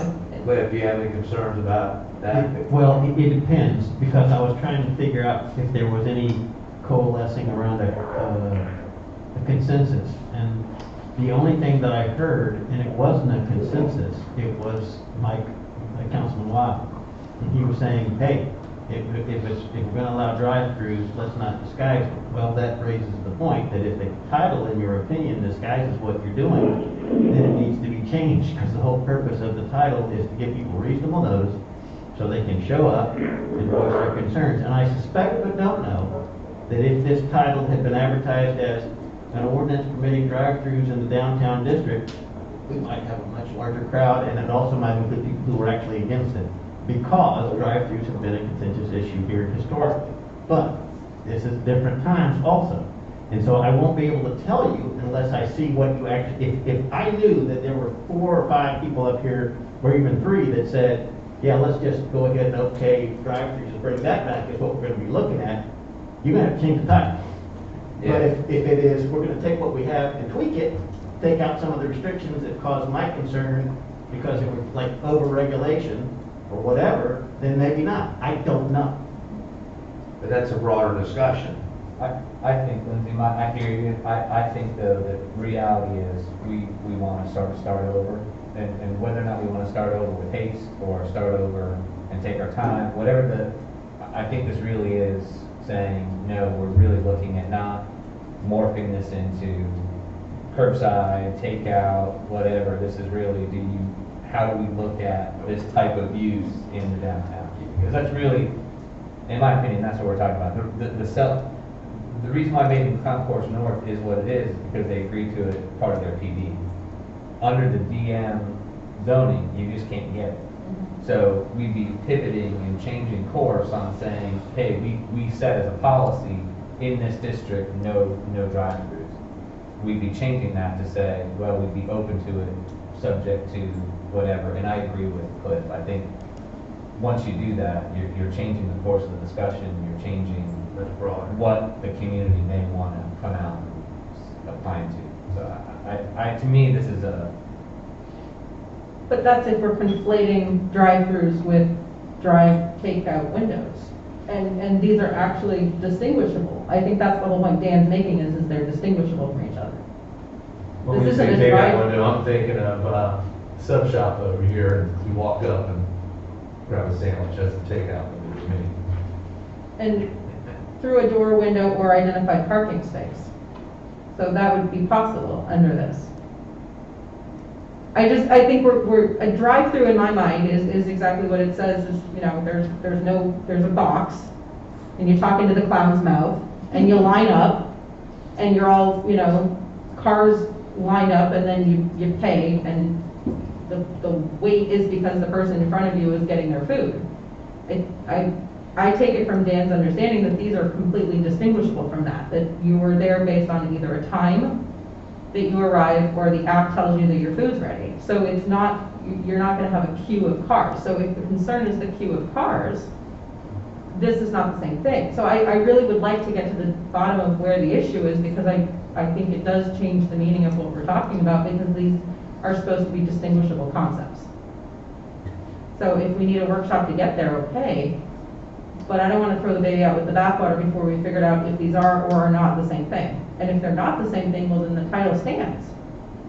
Well, I'll make this suggestion. You could use, if you wanted to kind of see if you can preserve what work has already been done. I'm not saying that this is where anybody is, I don't know. But if you wanted to try to preserve what's been done and just see what public input you get at a workshop, I'd advise two things. First, and the mayor will hate this, because out goes a tuna sandwich, but it better not be at noon if you want public participation. Secondarily, it would give you the opportunity to see if you had it at a time when working people would come, to see if they really still have the same strong feelings that they did if you advertised it as a workshop to discuss the potential for whatever we're calling this, the walk-up window thing versus drive-through, and a full-throated discussion, and then you would see. I don't know that the public still has the same feeling about it one way or the other. I really don't know. And so maybe you all do, because you live here and you have conversations. But I can say that if the idea is maybe we can preserve what's been done before we completely throw it out, then you could have that workshop. And if Dan doesn't bring it back as an applicant for the city, it doesn't come back. Yeah. So whether you voted it down or didn't vote it down, it's irrelevant, frankly. Yeah. I'm gonna stick with my motion to deny. I don't like playing games with the wording or trying to make it fit. I think this is a topic that, as Dale said, was a practice, was a policy, was a mission of the downtown for quite some time, and I think it deserves the time, attention, community input to call it what it is. I understand, I think when you make a good point, there is probably a distinction here, and maybe we come out at the end of this saying we do think there's a distinction and we're willing to draw a line somewhere. But I'm not there yet, and I'm not there on this ordinance. Yeah. So.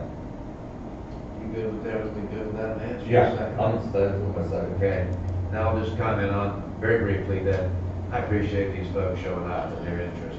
Because we know we've got a great city, and we know and we appreciate the fact that you would love to be here. And we would love to have you. But this is too broad a decision from that context, not to give ourselves a chance, as Cliff pointed out. Did this city feel differently about it than it did in 1997? When we actually put some of this stuff in place? You know, so I would agree. So we've got a motion and a second. And if the answer is yes, Dale, then the answer is yes, but I think it needs to be given its course. Yeah. So we have a motion and a second. Ms. Kathy? Councilmember Hall Harrison. Nay. Councilman Noel. Aye. Councilmember Guthrie. Aye. Mayor McDonald. Aye. Okay. All right, now we're going to, thank everybody. We're going to,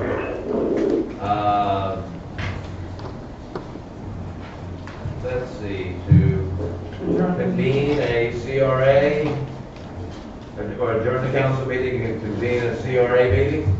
Ms. Teresa Garrett was here earlier. Sharon very nicely spared her the pain of having to hear all this. 3 hours later. Yeah. And we love you, Ms. Teresa. Have a great Thanksgiving.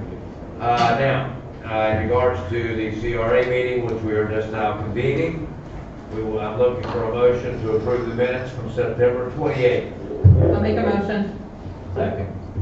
All right, we have a motion and a second. Ms. Kathy, do you want to call the roll? Yes. Member Guthrie. Aye. Member Hall Harrison. Aye. Member Weil. Aye. Member Mayor McDonald. Aye. Okay, Ms. Kathy, you got a title to read for about a resolution? A resolution of Community Development Agency Board of the City of Maitland, Florida, adopting an amended Community Redevelopment Agency budget for the 2021 fiscal year, appropriating funds for an independent audit for Florida statute sections 163.387(8) and providing for an effective date. Okay, very good. Any questions of, or share any what? Yeah, I mean, briefly, it'll cover both 1 and 2. So the Auditor General, the state of Florida has made an interpretation that CRAs are to be separately audited from the city. Currently, they're part of the city's audit and included in our financial statements. They are now going to have to issue their own financial statements. Yeah. They'll still be included in ours, but they want standalone. His interpretation is it's standalone. So every city is going to have to be complying with this. We didn't include it in the budget because the statement just came out. And so this will be, the auditors have given us a scope of work, $6,000. They'll add it to the work they do for the city, which is really the cheapest way to go. We would try to get a second audit firm in here. They couldn't rely on the work of the first audit firm, so it gets complicated. But so this is the budget resolution, and then the next item is the scope of services for the audit that does comply with the Auditor General's opinion, which I think I put in there for you to read if you want to read. Need 2 different motions, Sharon? Well, they're 2 different items. So the Yeah. first one is what she, what Kathy Thank read. you, state legislature. They're much smarter than we are. So. It's part of the war on CRAs, really. Yeah. So we bad boys, we need a separate audit. So,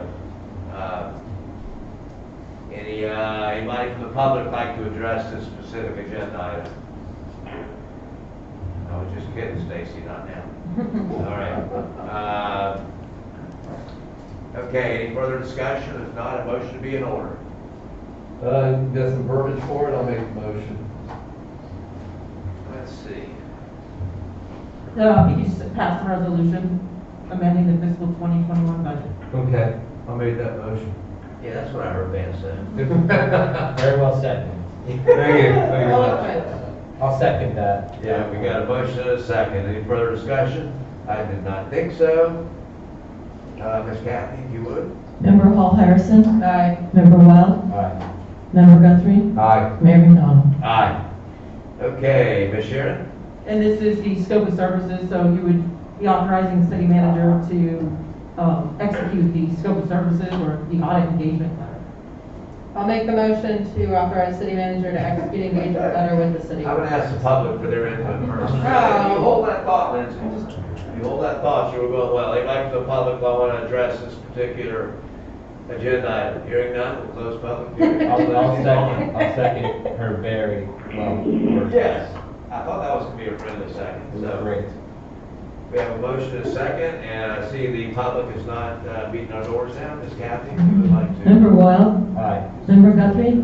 Aye. Member Hall Harrison? Aye. Mayor McDonald? Aye. How fast can we go? Okay, well, I can go faster. Ms. Sharon, is there any old business you want to share with us? No.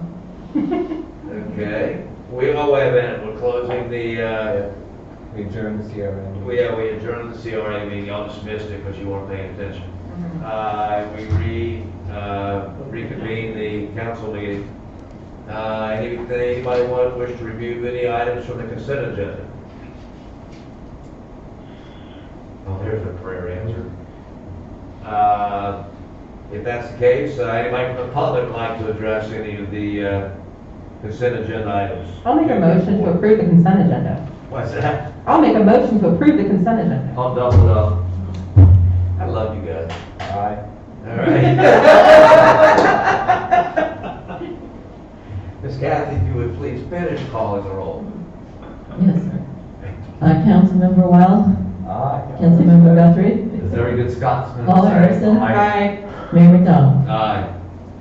Okay, now the legendary Maitland public period for any non-agenda item where you want to solve Middle East peace or election dilemmas, whatever it may be. Hearing none, we'll close the public period and bring it back to council. Okay, we've got another decision item. Cap, you want to read the title again? Or a decision item?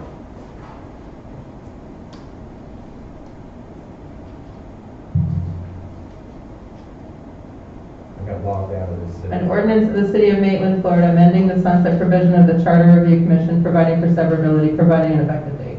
Thank you. Well said. Thanks. You know, she's just trying to impress us.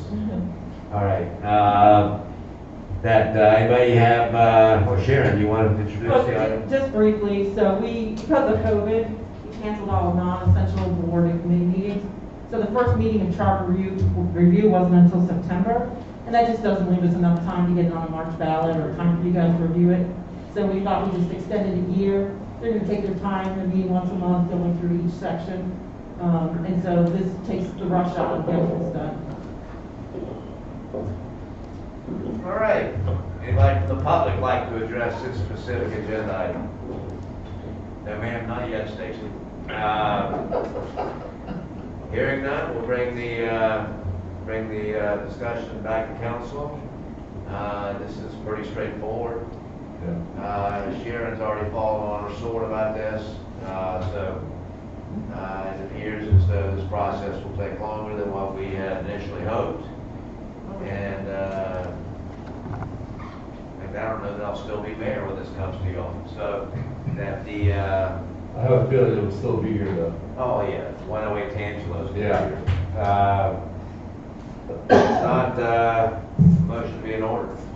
I make a motion to move to introduce an ordinance extending the sunset provision date for the Charter Review Commission from December 31st, 2022 to December 31st, 2021, and set the public hearing date for December 14th, 2020. I second. We have a motion and a second. Ms. Kathy, you want to call the roll? Yes, sir. Councilmember Weil? Aye. Councilmember Guthrie? Aye. Councilmember Hall Harrison? Aye. Mayor McDonald? Aye. Okay, we have no discussion items. Cliff, anything you want to report? No, sir. You're my hero. Ms. Sheridan? Nothing. Okay, any council members, anything that you want to talk about? I just want to give props to Parks and Rec. I went out and did yoga last Friday. Not this Friday, but last Friday, week of 7 days ago. And not only was the yoga a great class to take, but they had a mother-baby workout, and it was highly intense. I could not believe how hardcore this class was, and they do a lot of great classes out there, so, you know, just props to Parks and Rec for putting, Where was this? out at Mayo Park. Oh, okay. There's the boot camp. Paddleboard yoga? Huh? Was this paddleboard yoga? No, I know a girl who does that on Saturdays at Lake Sedalia. If you'd like to do it, I can hook you up with her. No. No pictures, Mike. Now, anybody else have anything you'd like to report? I got a couple of things. Oh, I've got to go then. Ribbon cutting, Independence Square, Saturday, December 19th. Be there, be square. Yeah, we're very happy about something for our city to take a big hunk of pride of ownership in. Also, we're going to pretend like we're going to talk about Port Maitland Park on Tuesday at 5:30 here in the council chambers. You know, Maria suckered me in with some food problems.